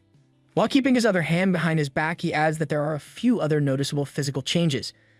Yeon-myeong stops his thoughts and focuses on the task at hand. A small bright circle of light appears next to his fingers, and an inner force radiates mightily in all directions. Just then, he waves his 2 fingers, drawing streaks of inner energy in the air. The energy moves away from him at full speed, smashing into the rocks with a bright flash, causing pieces of rocks to fly around. Yeon-myeong continues to stand in place, relaxing his arm as he reflects on the impressive efficiency of his internal energy. Around him, the rocks that flew through the air fall to the ground. He spins around to face the rock, which now has a huge hole in it from his attack, wondering if it is time for him to start moving properly. Meanwhile, in another place, Tang Yeon-myeong is sitting on a tree branch where he has stuck his sword blade. Below him stands Jongul, who is severely injured. Tang Yeon-myeong, displaying impatience, remarks on his boredom and directly asks Jongul what he's been up to for the past 3 years. He questions whether Jongul did not come here to become the head of the clan. Jongul, standing at the bottom of the tree with his arm completely cut open, remains silent. Tang Yeon-myeong rudely questions his silence and orders him to speak. He inquires if he has not trained, and if so, then asks why he is so weak. Jongul curses inwardly and desperately wonders why, out of all the people in this match, he had to run into this guy. Blood drips profusely from his head and mouth, gradually beginning to congeal. He closes his eyes in despair and clenches his teeth, reflecting that Tang Yeon-myeong was an orphan raised by the Grand Elder as his own grandson. Moreover, he is the favorite pupil of the Grand Elder, and the rumors said that he was monstrously strong. Tang Yeon-myeong, waving his legs nonchalantly, catches Jongul's gaze. Jongul reflects that he thought that he had a chance if he struck first, but he could not even touch his collar and ended up like this. Memories flood back of Tang Yeon-myeong furiously stabbing him with his sword, inflicting injuries to his arms and back, blood splattering everywhere. Inwardly cursing, he gazes upward with one eye and comes to terms with the possibility that he might truly be facing death. Jongul keeps his hand on his shoulder, glaring up angrily through gritted teeth. Suddenly, an image of Yeon-myeong crosses his mind, and he wonders why he is thinking of that guy right now. Jongul grins, questioning his sanity as the thought that he hasn't run into Yeon-myeong instead actually eases his mind. Tang Yeon-myeong asks him with a frown if he's in a position to laugh, questioning if he's hiding something, perhaps a secret technique. Jongul laughs again and denies it, replying Yeon-myeong that he just remembered something scarier than him. Tang Yeon-myeong stares down at him with unconcealed incomprehension, commenting that is a bit insulting, is not it? Tang Yeon-myeong says then he has to make himself even more scarier and inquires Jongul if he wants him to share something. Jongul frowns and remains silent. Tang Yeon-myeong slides down with his sword on his shoulder and, pointing a finger at himself, reveals that he is actually a spy for the Black Death Alliance. Tang Jongul freezes in place, dumbfounded, not expecting to hear this, and after a moment, he only manages to utter, "What?" Tang Yeon-myeong grins and says that since Jongul discovered his little secret, he can't be allowed to live, asking if he agrees with this. Jongul's eyes widen in desperation and fear. Tang Yeon-myeong then addresses him, noting that since Jongul is going to die soon anyway, he will tell him his real name. He then lifts his sword to swing and reveals that he's a member of the Great Darkness Silent Sword Sect, and his name is Mek Inguk. With his other hand, he holds onto Jongul's shoulder to prevent him from running away, and just when he's about to strike, he gets frozen, his entire body immobilized. Jongul looks ahead blankly. Tang Yeon-myeong, now angry, demands to know what's going on. Black liquid that looks like tears begins to flow from his eyes. He clenches his teeth tightly, realizing that his body isn't moving. Suddenly, he hears footsteps behind him. It is our Giga-Chad, Tang Yeon-myeong, who walks up to them, explaining that he sensed someone's presence and decided to check it out. Tang Yeon-myeong's eyes and mouth drip profusely, his gaze glazed over. Meanwhile, Yeon-myeong recognizes a familiar face and identifies Jongul, expressing gladness at their meeting and inquiring about his recovery from their last encounter. Jongul, dazed and confused, looks up at Yeon-myeong, struggling to understand what is happening and who is this person. Years ago, in the middle of the night, Mek Inguk inquires his father if he wants him to become a spy for the Sichuan Tang Family. His father confirms this plan, explaining that with Mek Inguk's talents, Merely a few days pretending to be an orphan will attract someone to take him in. He adds that within a few years, the Tang family will initiate the young clan leader competition, regardless of direct or collateral lineage. Mak In-gyuk must weaken their ranks by eliminating other contenders who arrive later. He assures him that if Mak In-gyuk returns after completing his mission, everyone in the family will acknowledge him. These words currently accompany Mak In-gyuk, who lies on the ground, bleeding profusely. He bites his lower lip, staring ahead in a daze. In his mind's eye, it feels as if his organs are melting. He looks at Yeon-myeong's back and wonders what this guy has done to him. Jang-wol, meanwhile, rises from the ground, still holding his injured shoulder. He stutters, questioning if he is Yeon-myeong. Yeon-myeong confirms this with a simple yes and frowns, asking if he should slam Jang-wol's face into the ground like before to make him recognize it. Tang Jang-wol, stunned, stutters that it really is him.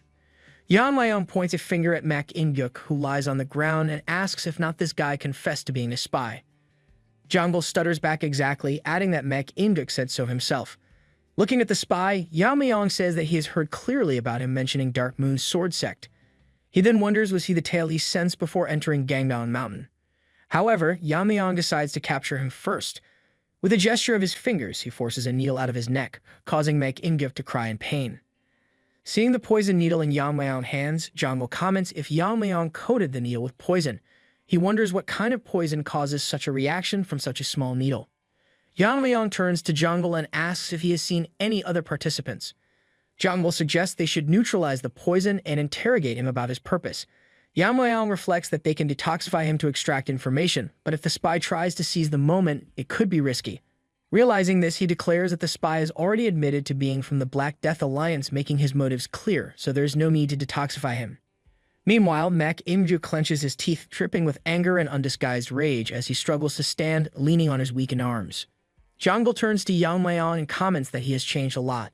Rubbing the back of his head awkwardly, he adds that they had bad blood, but Yeon-myeong seems unfazed, and if that were still an issue, he would be the one lying there right now instead of Mak In-gyuk. He then bows in front of Yeon-myeong, expressing that he is truly sorry for what happened back then. Yeon-myeong looks at him and asks what he is doing all of a sudden. He holds his hand out to the side, motioning for him to stop, and says that he doesn't care about the past anyway, so he shouldn't let it bother him. Meanwhile, Tang Jang-wol looks up and says that there is nothing he can do about it now, but he thought it best to apologize properly. Yeon-myeong grins and exhales, reiterating that everything is fine and there's nothing to worry about. Jang-wol opens his mouth in awe as he notices something strange up ahead. He immediately and frantically calls out Yeon-myeong's name, warning him that something is behind him. Yeon-myeong looks at Jang-wol in surprise while behind him, Mak In-gyuk swings his sword in a leap. For his anger, Mak In-gyuk announces that if he isn't going to survive anyway, he will at least drag Yeon-myeong down with him. Thinking he's the protagonist, he slashes at Yeon-myeong only to cut through an afterimage. Yeon-myeong gets behind him and tells him that he doesn't play with people who are about to die. Like a Chad, he grips Mak In-gyuk's shoulder, warning him not to retaliate or he'll have no body left to bury. Stuttering, Mak In-gyuk admits to Yeon-myeong's ruthlessness as he falls to the ground, succumbing to his fate. Meanwhile, Jang-wol is astounded by Yeon-myeong's continued dominance over his adversaries despite facing one of the top contenders. What perplexes him further is Yeon-myeong's effortless neutralization of the final technique from the black and white sword school. Yeon-myeong then points out to Jang-wol now that only they are left, prompting Jang-wol to consider how they should determine the victor. Jang-wol, wise enough to recognize defeat, proposes to surrender and Yeon-myeong allows it. However, finding himself trapped, Jang-wol tells Yeon-myeong that he doesn't know the way out. In response, Yeon-myeong just ruthlessly tears apart the formation and commands Jang-wol to leave immediately, showcasing his sheer brutality. Then, in an instant, Yeon-myeong vanishes from the scene. Meanwhile, at the Dark Moon Sword Sect headquarters, hundreds of men are engaged in swordsmanship practice. Among them, a man holds a dead worm in his hand. This worm was previously transplanted into Mak In-gyuk, and its death signifies Mak In-gyuk's death. The man reflects that although Mak In-gyuk was an illegitimate child born between him and a servant, his talents surpassed those of his siblings, and after discovering this, his wife feared that he will take the heir's place and tried to kill him more than a dozen times. That is why he made him live as a spy in the Tang clan. He then clenches his fists in anger, regretting his inaction as a father. Determined to make amends, he resolves to avenge his child. He commands all of his disciples to gather and declares that they will soon destroy the Tang clan. He declares that from that day onward, no one bearing the Tang clan name will return alive from Mount Gangdong, where the competition is taking place. Later at night, Yeon-myeong reflects to himself that something seems off as despite running throughout the day and light, he hasn't encountered a single human. He finds it difficult to believe that the formation world could be so vast unless the formations have been manipulated to prevent approach. Understanding this, he concludes that the remaining survivors must be in league with the Jeagle family and comprehends the entirety of their scheme. He declares that Jeagle family must pay the price for their crimes. Yeon-myeong then gazes at the stunning sky before drifting into sleep, his thoughts lingering on his mother. That's when Yeon-myeong unexpectedly encounters Yeon-myeong. However, she fails to recognize Yeon-myeong. She reflects that she requested to meet either the last survivor or Yeon-myeong in a vulnerable moment. She can't decipher his identity. Nevertheless, it's regrettable for her to have to kill someone so handsome. She disperses the arsenic poison gas and deploys one of the 10 poisons of the Tang clan. To her shock, Yeon-myeong suddenly grabs her neck and demands to know if she is the one collaborating with the Jeagle family. Our chat informs her that while everyone else was competing, she found a safe place and attempted to sneak up on the last survivor as the dog grows hungry for a bone. She realizes that this boy knew she was coming. Yeon-myeong warns her that if she wants to continue breathing, she better answer him, showcasing gender equality at its peak. Yeon-myeong contemplates killing her since she refuses to answer, while she curses herself as she had dropped her blade in panic. Looking at her face, Yeon-myeong deduces that she is Yeon-myeong, but she can't understand how he knows her name. Yeon-myeong's merciless nature emerges as he comments that her personality hasn't changed, implying should he disfigure her entire face this time. Meanwhile, the Jeagle clown is gripped with fear as he acknowledges the failure of their mission and Yeon-myeong's ability to overcome opponents of higher levels. He remarks that this individual has proven himself a formidable adversary and has dismantled all their formations with ease. He reflects that although number 10 managed to defeat all adversaries, he ultimately fell to Yeon-myeong's prowess, and now this Jeagle clown doubts whether Yeon-myeong can stand against Yeon-myeong, recognizing that if Yeon-myeong emerges victorious, it signals the end for them. That's when he notices a source of light within the formation. It's Mek In-guk's father, Dark Moon's sword sex leader, Mek In-hu. He is leading almost 300 soldiers, marching toward Mount Gangdong with the intent to eliminate what remains of the Tang family. Meanwhile, standing near Gangdong Mountain with a total of 300 soldiers, the Cheonjin sect leader, Jung Yansong, asks Mek In-hu if he doesn't believe that using full force against the newcomers of the Tang family is a bit excessive. Mek In-hu responds, acknowledging that facing the Tang family with such a force might seem excessive. However, he explains that since Gangdong Mountain is the Gangdong sect's territory, it was a necessary measure as the Gangdong sect's influence is incomparable to the now-collapsed Tang family, and if their forces were fewer, they would certainly be defeated. He explains that with this many troops, the Gangdong sect would also be closely monitoring the situation. Moreover, once they realize they are not the targets, the Gangdong sect would likely choose to remain neutral. Jung Yansong agrees with this assessment, but then asks about the spy Mek In-hu mentioned earlier. With a heavy heart, Mek In-hu reveals that the mission failed. The spy was someone he cherished, but he died in the attempt. Suddenly, he interrupts further discussion, stating that there's no time for more chatter, and they should set off immediately. Our Jeagle clown stealthily eavesdrops on their conversation, realizing that Mek In-hu is incredibly powerful. He deduces that unless involved in the competition, he should not have been able to find this place. He wonders if there has been a spy. Regardless, he reflects that he needs to instantly report this to the Bongwi Brigade for action. Suddenly, an idea pops into his mind.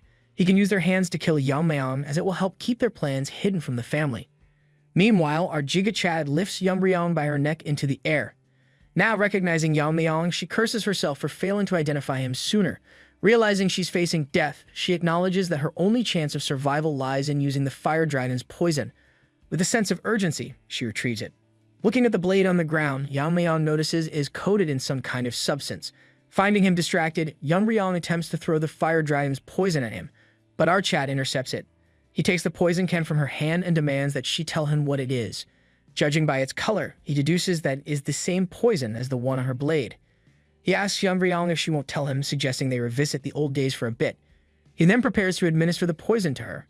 Just as he is about to do so, she speaks up, warning him that it's one of the Tang family's 10 poisons, called Fire Dragon's Poison. Yeon-myeong considers the poison special, thinking it would be as easy to consume as wine. He reflects that if he had let her consume it, it would have been a waste, like throwing pearls to swine. Yeon-myeong pleads for mercy, but Yeon-myeong becomes serious and demands to know if she colluded with the Jeagle family. He warns her that if she hesitates to answer, he will feed her the poison. In desperation, she reveals everything, including their plans and the marriage proposal. Hearing this, Yeon-myeong realizes that they are trying to strengthen their family through this marriage offer. As he contemplates his next move against the Jegal family, he shocks Yeon-myeong by drinking the poison. Her face reflects utter disbelief as Yeon-myeong consumes one of the Tang family's 10 poisons.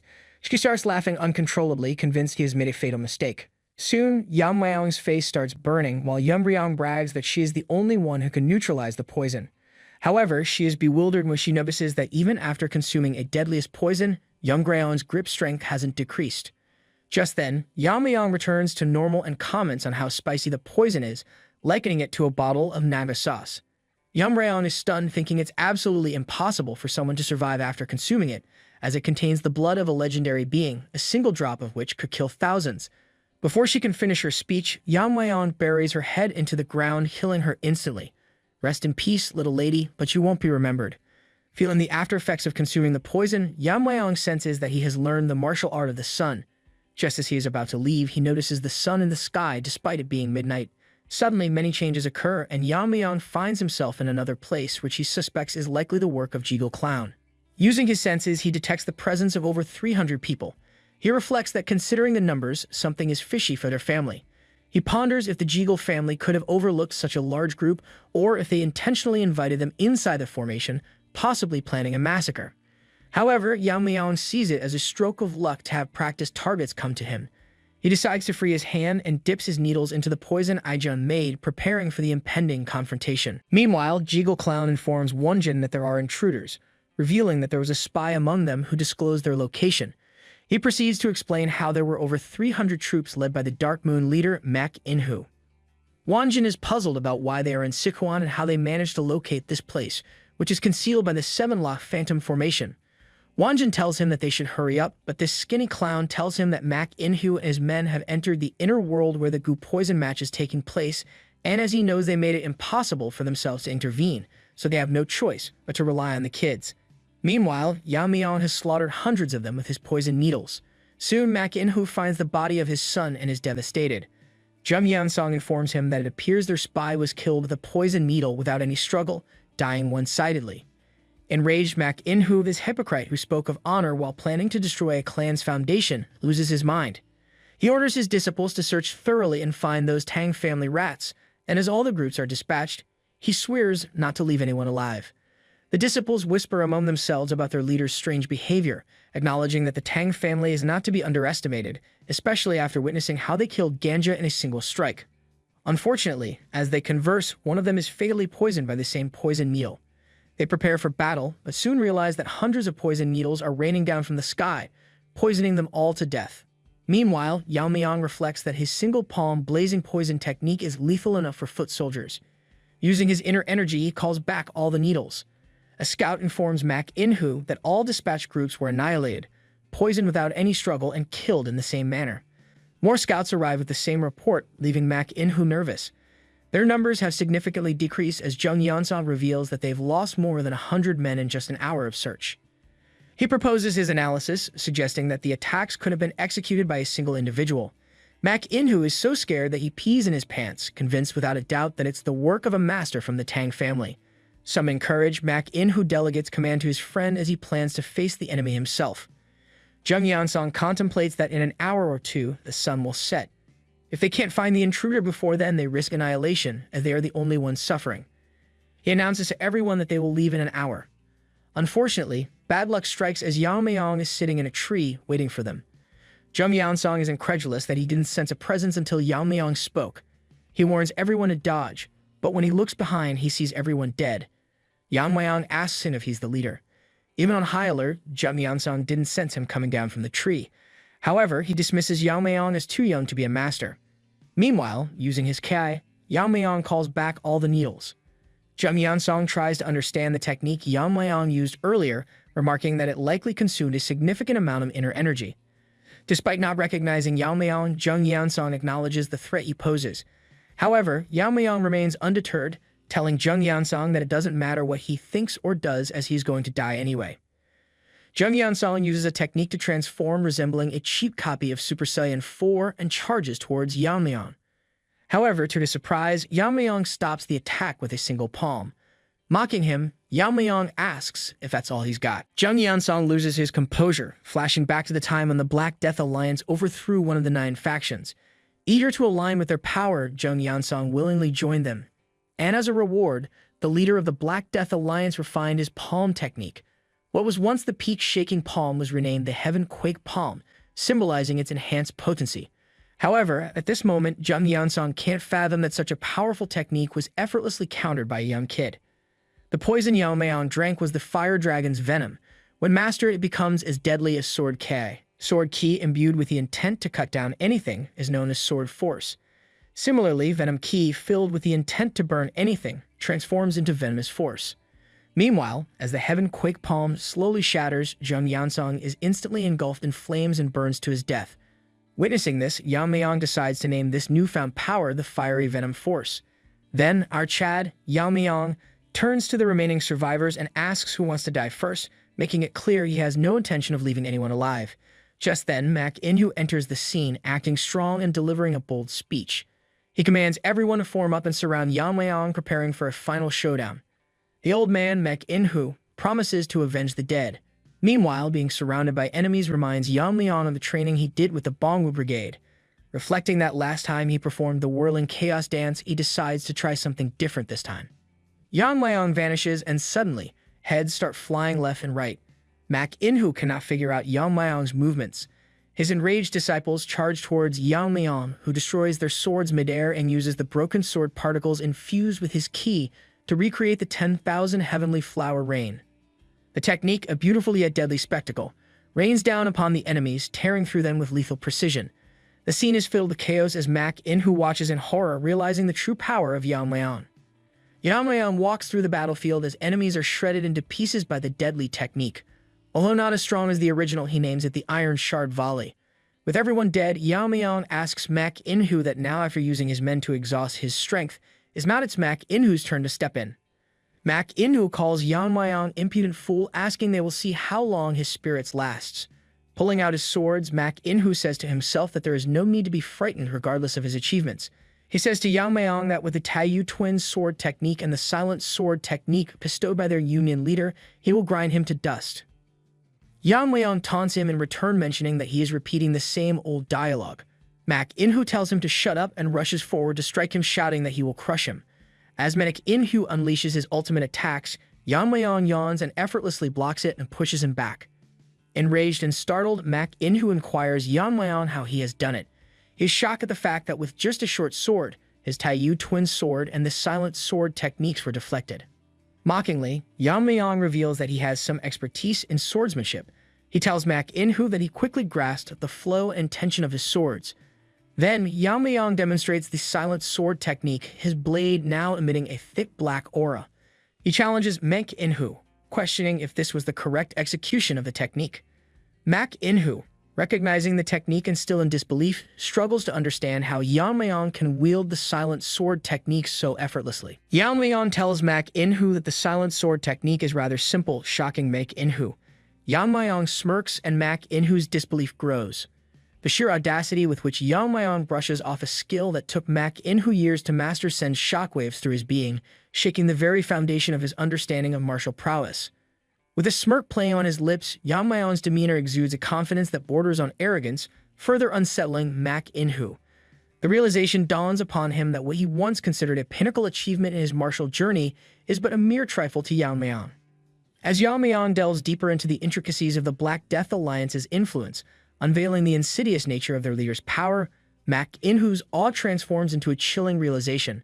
The depth of Yeon-myeong's knowledge and the extent of his strength leave Mak In-hoo grappling with a newfound sense of fear, recognizing the formidable adversary he now faces. Yet, amidst the swirling emotions of awe and fear, Yeon-myeong's disappointment cuts through the air like a sharp blade, casting a shadow over Mak In-hoo's already shaken resolve. The stark contrast between his own perceived mastery and Yeon-myeong's effortless prowess leaves Mak In-hoo reeling, his sense of self-assurance crumbling before the undeniable truth of Yeon-myeong's superiority. Yeon-myeong cruelly mocks him, suggesting that their leader, Ryeonju, must not have had much faith in Mak In-hoo to bestow such basic skills upon him. Since Mak In-hoo is so arrogant, Yeon-myeong decides to show him the true power of the technique. With a surge of ki, the dagger in Yeon-myeong's hand undergoes a remarkable transformation, elongating and twisting with fluid grace under his control. It's a sight to behold, leaving Mak In-hoo in a state of disbelief as he witnesses the manifestation of Yeon-myeong's mastery. Yeon-myeong's execution of the Blade River technique is nothing short of awe-inspiring, its sheer force tearing through the fabric of the inner world with unbridled power. For Mak In-hoo, the sight is both mesmerizing and terrifying as he grapples with the realization that a mere mortal could wield such extraordinary abilities. In the wake of Yeon-myeong's display, Mak In-hoo finds himself overwhelmed by a sense of inferiority.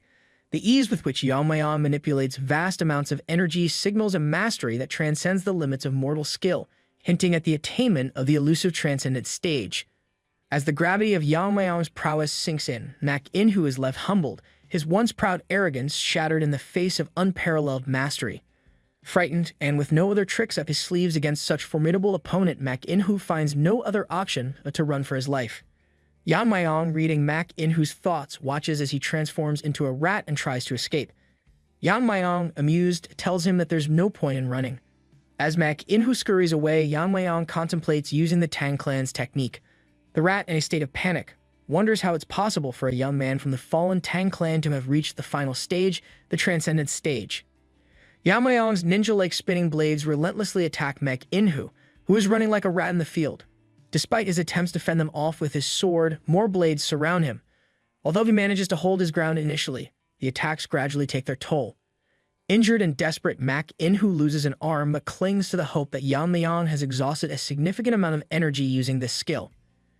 Yeon-myeong enters the scene, channeling his kai into the spinning blades, causing them to wear menacingly on the ground. Mak In-hoo is shocked as the blades swiftly surround and chop him into pieces. Satisfied with the outcome and having enjoyed testing multiple techniques, Yeon-myeong notes that no one is left alive and decides to leave the place. Yeon-myeong, the Jiga Chad, reflects that since there are loose ends, he has to tie once he gets out. He then gathers mana around his blade while declaring that the elders who drove her mother to a corner and the Jeagle family who plotted to take over the Tang clan, he will set everything right. He resolves an eye for an eye, a tooth for a tooth. Then with a swift motion, Yeon-myeong rips open the formation, a move that never gets old for him. Meanwhile, Jeagle Clown continues to deceive everyone, claiming they made it impossible to intervene to ensure the competition remains fair. Despite his assurances, no one truly believes his words. In reality, this deceitful individual can enter the formation anytime he wants. However, he has sealed it off, ensuring that no one can survive the competition, and somehow he can get rid of participant number 28. Jeagle Clown reflects that, with the men deployed outside the unit subdued and questioned, the identities of those inside have been confirmed. They include the Great Darkness Silent Sword Sect, the Dark Moon Sword Sect, and 300 of their disciples. He believes it will be impossible for Yeon-myeong to handle such a formidable force. Just as this Jeagle Clown continues his nonsensical talk, he notices suddenly everyone around him is making happy reactions. Turning around, he sees Yeon-myeong staring right at him. Yeon-myeong's friends rush to hug him, relieved to see him unharmed. With a smile, Yeon-myeong assures them that he had told them that no one other than them could hurt him once he is inside the competition. He then locks eyes with the shocked Jeagle Clown, who cannot fathom how Yeon-myeong is still alive and wonders if the 300 soldiers were completely useless. Feeling the intensity of Yeon-myeong's glare, Jeagle Clown quickly hides his face behind a folding fan. Even Tang Yeon-myeong greets Yeon-myeong, who responds with a smirk. Meanwhile, amidst the chaos and tension, Jeagle Clown finds himself grappling with disbelief, struggling to reconcile the seemingly impossible feat of Yeon-myeong breaching the legendary 7-layer formation of the Jeagle clan. Even a master of the highest caliber would balk at such a formidable barrier, yet Yeon-myeong had effortlessly sliced through it as if it were paper. Suspicion gnaws at Jeagle Clown's mind as he contemplates the implications of Yeon-myeong's unparalleled skill, entertaining the unsettling notion that the clan head might transcend even the mastery of a seasoned martial artist. Sensing the need for strategic caution, Yeon-myeong refrains from immediately engaging Jeagle Clown in combat, recognizing the importance of securing his position within the Tang clan first. With a steely resolve, he prioritizes the task at hand, resolving to confront the elders of the Tang clan before addressing any potential threats posed by Jeagle Clown and his clan. However, before Yeon-myeong can elucidate the events of the competition, the surroundings are suddenly engulfed in violent tremors, the very foundation of the formation crumbling beneath their feet. As the barriers separating the inner world from the outside world disintegrate, a grim tableau is unveiled, revealing the grim aftermath of the fierce confrontation. A haunting landscape littered with the lifeless bodies of countless combatants, their forms strewn across the battlefield like discarded pawns in a merciless game of war. As the crowd beholds the awe-inspiring spectacle before them, a hushed reverence descends upon the assembled onlookers, their eyes wide with disbelief and admiration. Witnessing Yeon-myeong's astonishing feat of single-handedly decimating a formidable force of 300 soldiers, the crowd is struck with a profound sense of awe and wonder. Even seasoned warriors like Wonjin find themselves humbled by the sheer magnitude of Yeon-myeong's prowess, acknowledging that handling more than 30 opponents would pose a considerable challenge for even the most skilled fighters. Yet here stands Yeon-myeong effortlessly dispatching adversaries with a casual ease that borders on the supernatural. The sight of Mak In-hoo, the expert fleeing rat, among the fallen only serves to intensify Wonjin's admiration for Yeon-myeong, solidifying his belief in the clan head's extraordinary abilities. Meanwhile, the crowd reacts with a mixture of amazement and excitement, their collective astonishment akin to fans enraptured by the performance of a virtuoso musician. In the midst of the spectacle, Yeon-myeong casually remarks to Wonjin that the adversaries were not as challenging to deal with as they might have seemed. However, Wonjin's keen perception leads him to a deeper understanding of Yeon-myeong's true power, recognizing that the clan head's abilities transcend those of a typical leader. As whispers of Yeon-myeong's incredible feat spread among the remaining contestants, speculation runs rampant, with many daring to suggest that he has ascended beyond the final stage of martial arts mastery, achieving a level of skill and prowess that defies conventional understanding. Yuri and the other group members swell with pride at Yeon-myeong's remarkable display of strength and skill. Moochin stands apart from the jubilant crowd, his expression twisted with bitterness and resentment. Seething with anger at what he perceives as the unfair turn of events, Moochin broods over the stark contrast between his own fate and Yeon-myeong's meteoric rise to power. In his eyes, while he was left crippled and powerless, Yeon-myeong has flourished and grown stronger, a bitter reminder of his own perceived inadequacies. Reflecting bitterly on their past encounters, Moochin recalls Yeon-myeong as nothing more than a piece of trash, incapable of matching his prowess in martial arts.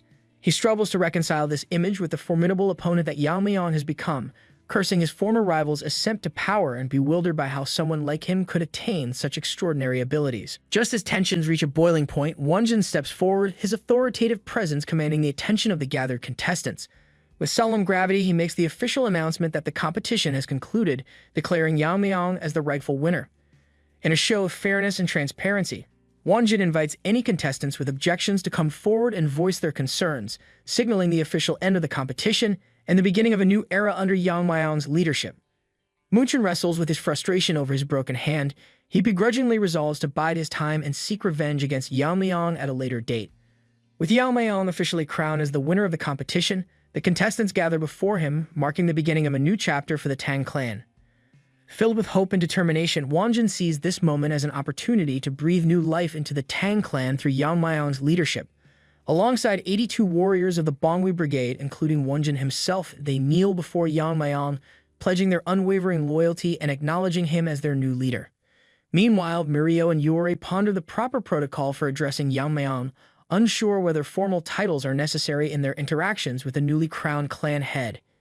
In contrast, Wonjin reflects on the immense potential that Yeon-myeong embodies at such a young age, harboring hopes that under his guidance the Tang clan may once again rise to prominence across the land of Sichuan.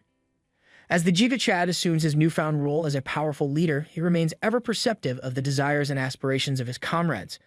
With unwavering confidence, he reassures them that he understands their hopes and dreams, promising to swiftly turn them into reality.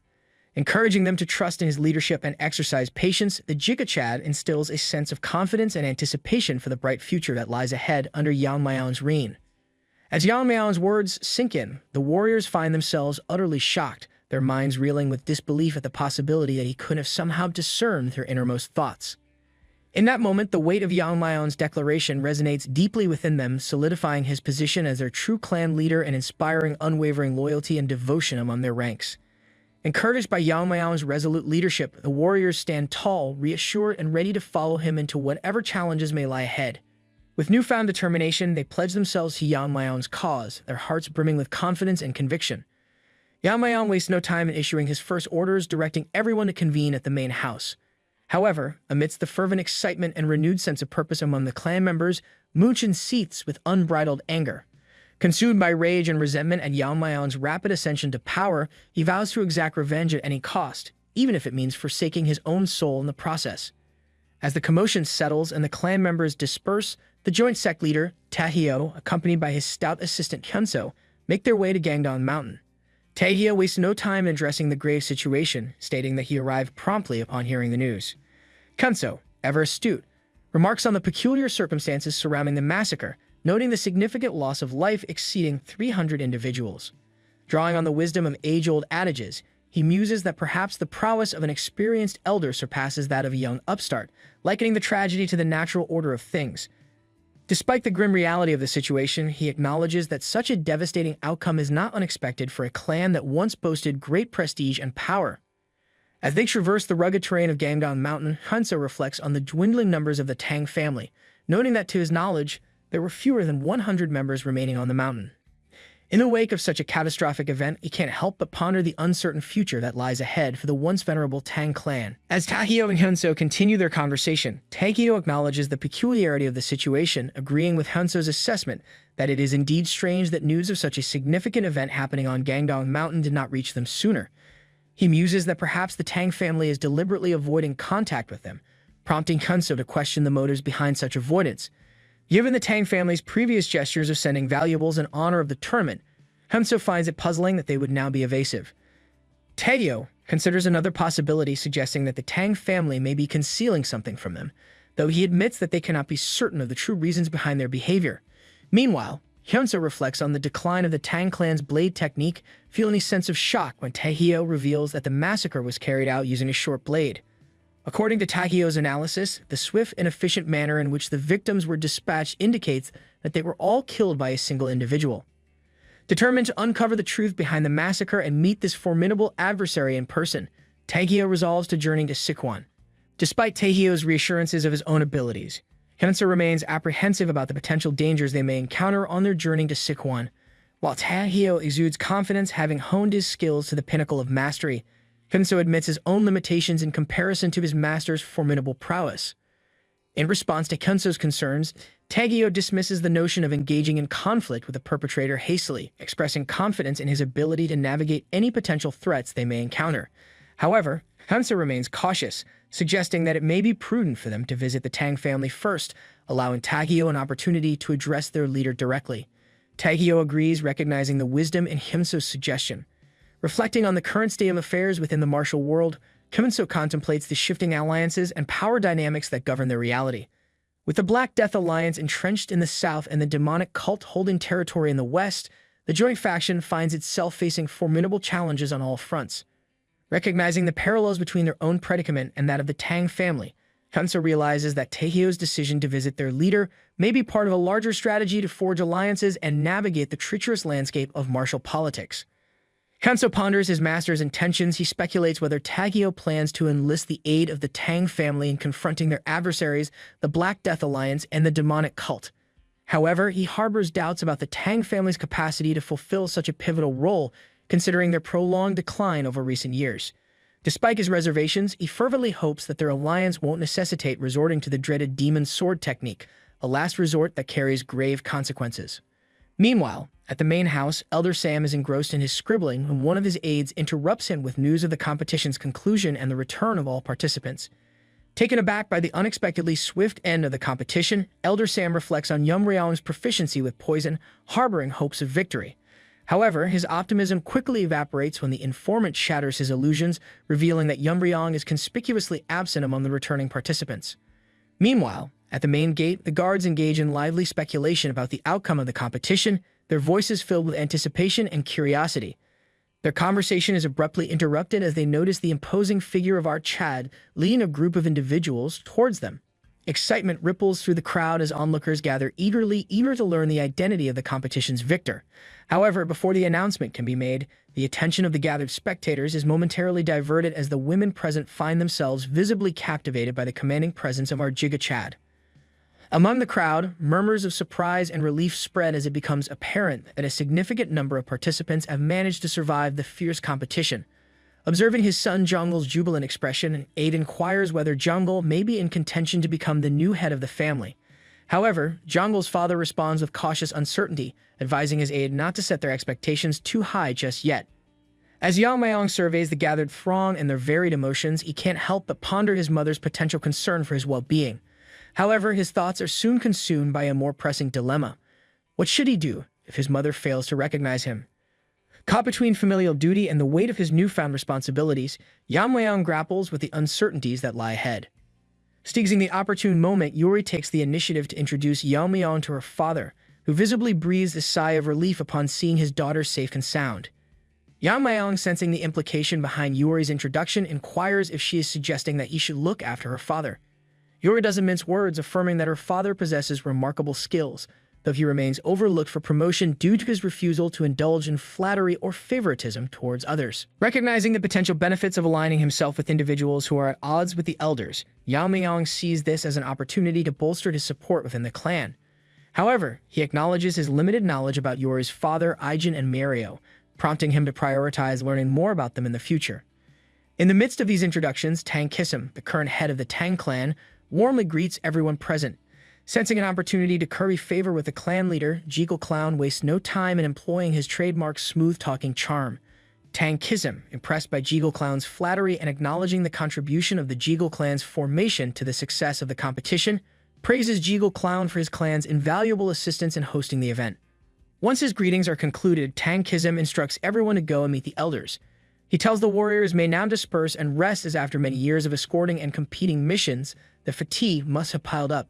Wonjin offers his apologies, explaining that they will not be heading to the elder's house.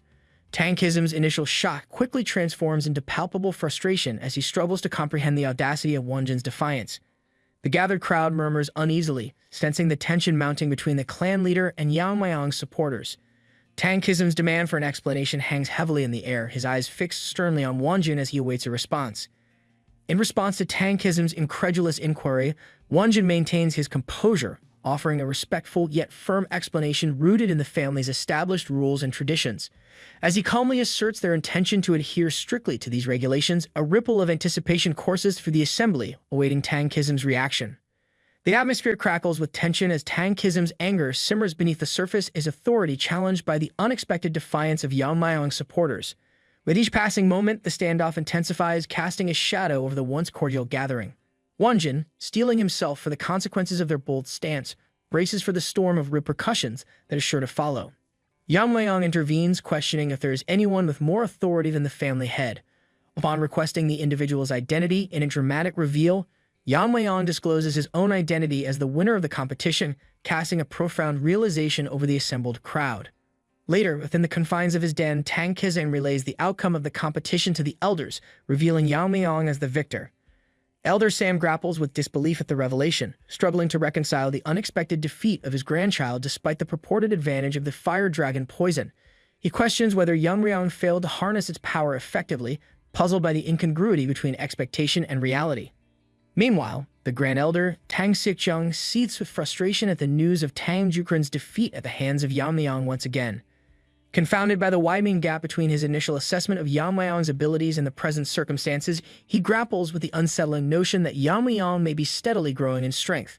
Yet, unable to accept this reality, he clings to the conviction that Yeon-myeong must have resorted to deceit or trickery to secure his victory, refusing to acknowledge the possibility of his opponent's genuine prowess. A suggestion from Second Elder, Tang Myeong-shin, resonates within the circle of elders, prompting a collective agreement that they cannot overlook the gravity of the situation. Despite their previous decision to bury the past conflicts, the emergence of Yeon-myeong as the competition's victor demands a thorough investigation to uncover the truth. Fourth Elder, grappling with disbelief over Yeon-myeong's unprecedented success, voices his concurrence with Tang Myeong-shin's sentiment. He struggles to reconcile the image of Yeon-myeong, the seemingly unremarkable figure, with the reality of his extraordinary triumph over all contenders. In response to the growing uncertainty, the Grand Elder interjects, suggesting that perhaps the answers they seek lie in direct confrontation with Yeon-myeong himself. Turning to Tang Yeon-myeong, he seeks confirmation of Yeon-myeong's whereabouts. Tang Yeon-myeong, unwavering in his response, confirms that they were indeed summoned to the Elder's house, signaling the beginning of a pivotal confrontation that will determine the fate of the Tang clan. As Tang Yeon-myeong recalls the tense exchange with Yeon-myeong, he vividly remembers the palpable surge of power emanating from the young successor. Despite his attempts to assert his authority, Yeon-myeong's unwavering confidence and display of inner energy left Tang Yeon-myeong momentarily stunned, his resolve faltering in the face of such formidable determination. In the aftermath of Yeon-myeong's assertive declaration, Tang Yeon-myeong finds himself struggling to maintain composure, the intensity of the encounter leaving him reeling. With a newfound sense of purpose, Yeon-myeong commands the assembly to follow him to the poison and stealth hall, effectively wresting control from the hands of the elders. Under Yeon-myeong's authoritative command, the once unquestioned dominance of the elders is challenged, marking a pivotal moment in the clan's history. As Tang Yeon-myeong embraces himself to convey the news to the elders, he realizes that their reign is indeed coming to an end, ushering in a new era under the leadership of Yeon-myeong. Tang Yeon-myeong, visibly trembling with fear, nervously echoes the words that Yeon-myeong had spoken to him earlier. His voice quivers as he recounts the chilling warnings issued by the clan head, each syllable laden with a sense of impending doom. Driven to the brink of fury by the revelations unfolding before him, Elder Sam's rage erupts like a volcano, his emotions boiling over until he can no longer contain them. With a thunderous crash, he smashes a nearby table into splinters, his bellowing voice echoing through the chamber as he demands respect and deference from all present. In his fervent outburst, he likens their authority to that of the revered poison phoenix, emphasizing the need for caution and reverence in their presence. Meanwhile, the Grand Elder seizes upon the tumultuous atmosphere to assert his own authority and manipulate the situation to his advantage.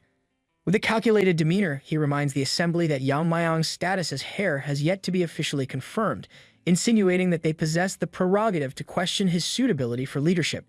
Determined to address the growing concerns surrounding Yeon-myeong's conduct, they collectively agree to convene at the Poison and Stealth Hall, where they can deliberate further on the matter at hand. As tensions escalate within the Tang family, the elders heed the Grand Elder's command, mobilizing their private forces in response to Yeon-myeong's perceived challenge to their authority.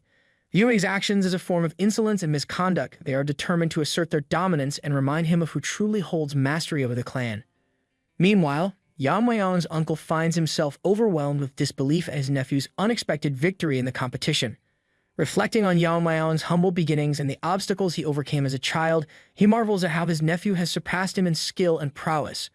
Thoughts of his late sister flood his mind, and he can't help but feel a swell of pride at the thought of how she would have reacted to the news of Yeon-myeong's triumph. However, his reverie is abruptly shattered by the unexpected arrival of an old acquaintance, the father of Moonchun, a young man who harbors deep-seated resentment towards Yeon-myeong. 3 years prior, an incident occurred where Yeon-myeong allegedly caused harm to Moonchun's hand, leaving a lasting scar on both father and son. Seeing Moonchun's father and being reminded of the incident from 3 years ago, Yeon-myeong's usually composed demeanor shatters in an instant. Fueled by a surge of emotion, he confronts Moonchun's father with unbridled defiance, boldly asserting his presence and daring the man to demand compensation from him, referring to him as old trash without hesitation. Before Moonchun's father can respond, Yeon-myeong interrupts him, his voice dripping with menace as he issues a chilling warning. He cautions the man to tread carefully with his words, lest he find himself facing dire consequences, such as the loss of his son's other hand, a stark reminder of the power and ruthlessness that lies beneath Yeon-myeong's calm exterior. Witnessing Yeon-myeong's unwavering resolve and the chilling authority he wields, Wonjin is left in awe. The revelation that Yeon-myeong is the son of the revered poison phoenix only deepens Wonjin's admiration and respect for the clan head.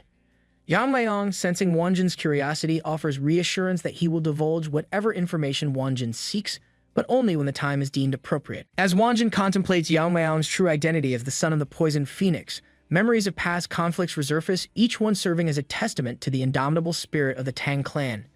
He recalls the fierce battle against the Heaven's Brilliance Demon Lord, a formidable adversary who targeted the poison phoenix herself. In the face of overwhelming odds, the warriors of the Tang clan fought with unwavering determination, their resilience surpassing even the Demon Lord's expectations. Despite the Demon Lord's success in beheading the Tang clan leader, the clan's soldiers rallied with newfound courage, spurred on by their unwavering loyalty and determination.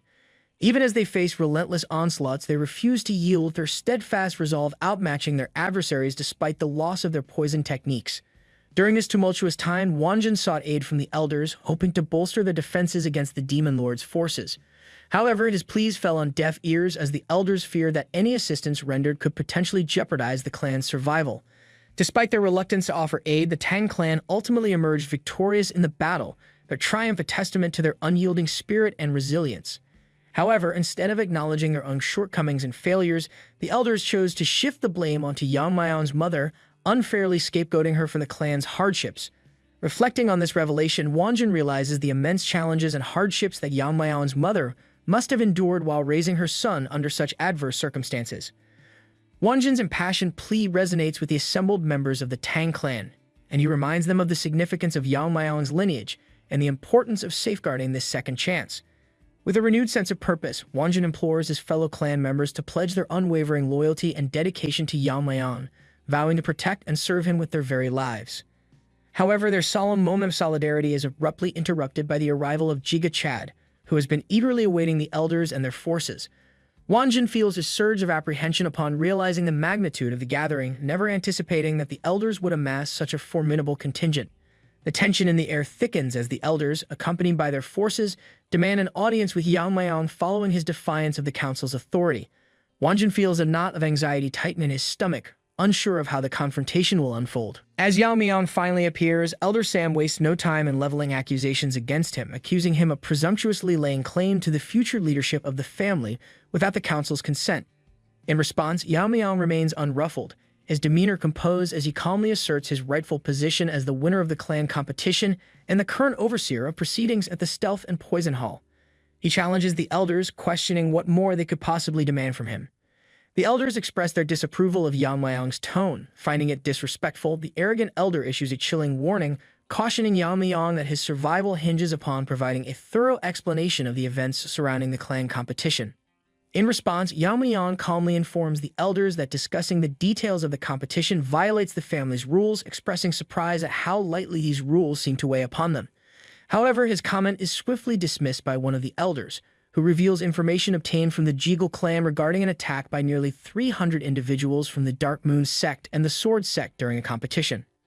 Unfazed by this revelation, Yeon-myeong counters, arguing that external interference should not undermine the fairness of the competition. He reveals the shocking truth that it was Tam Jukran and Young-ryeong who were responsible for massacring all participants, and he was forced to eliminate them to restore order. As Yeon-myeong finishes his revelation, Elder Sam's facade of composure crumbles, his demand for clarification ringing out with palpable urgency. Yet Yeon-myeong remains composed, calmly suggesting that Elder Sam verify the truth for himself by visiting the site of the confrontation. Enraged beyond reason, Elder Sam lunges towards Yeon-myeong, his fury propelling him forward with reckless abandon. However, before he can close the distance, our Chad intercepts his attack with astonishing ease, halting Elder Sam's advance with a single outstretched hand. The suddenness of our Chad's intervention stuns Elder Sam, leaving him momentarily frozen in disbelief. With a cold smirk, our Chad taunts the Elder, his words dripping with contempt and mockery.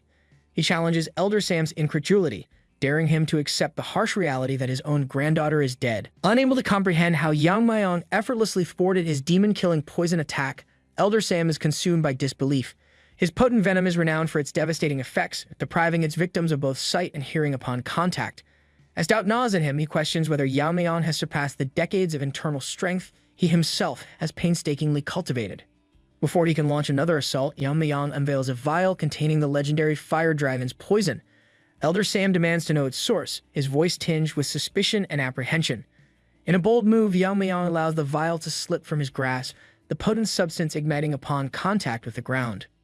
Addressing the stunned assembly, Yeon-myeong declares the poison to be one of the Tang clan's most lethal concoctions. Skepticism ripples through the ranks, particularly among the elders, with Wanjin voicing his doubts. Undeterred, Yeon-myeong confirms the poison's identity and assigns blame to the third elder for its mishandling. In a scathing rebuke, Yeon-myeong condemns the Tang family's lack of integrity, highlighting the grave consequences of allowing one of their most potent poisons to be exploited for personal gain.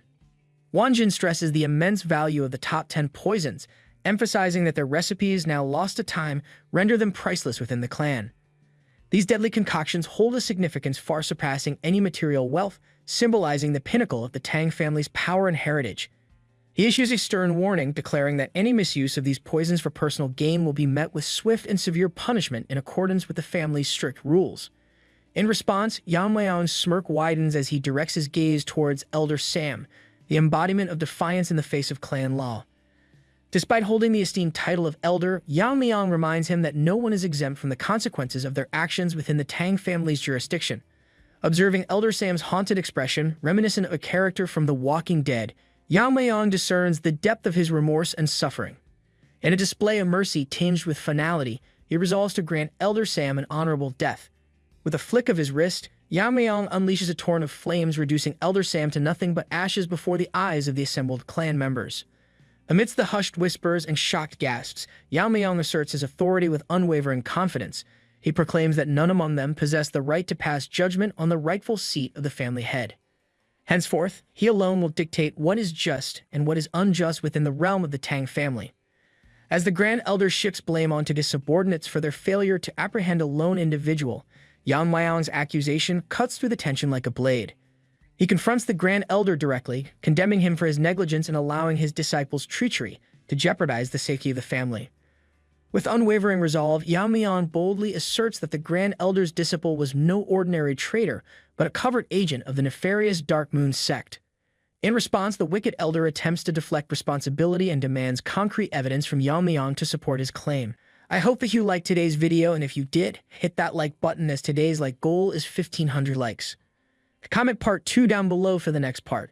Also consider subscribing with the notification bell on to get notified as soon as a new video drops onto the channel. You can also join the channel to support me financially and watch videos before public release. I'll meet you in the next video. Until then, thanks for watching.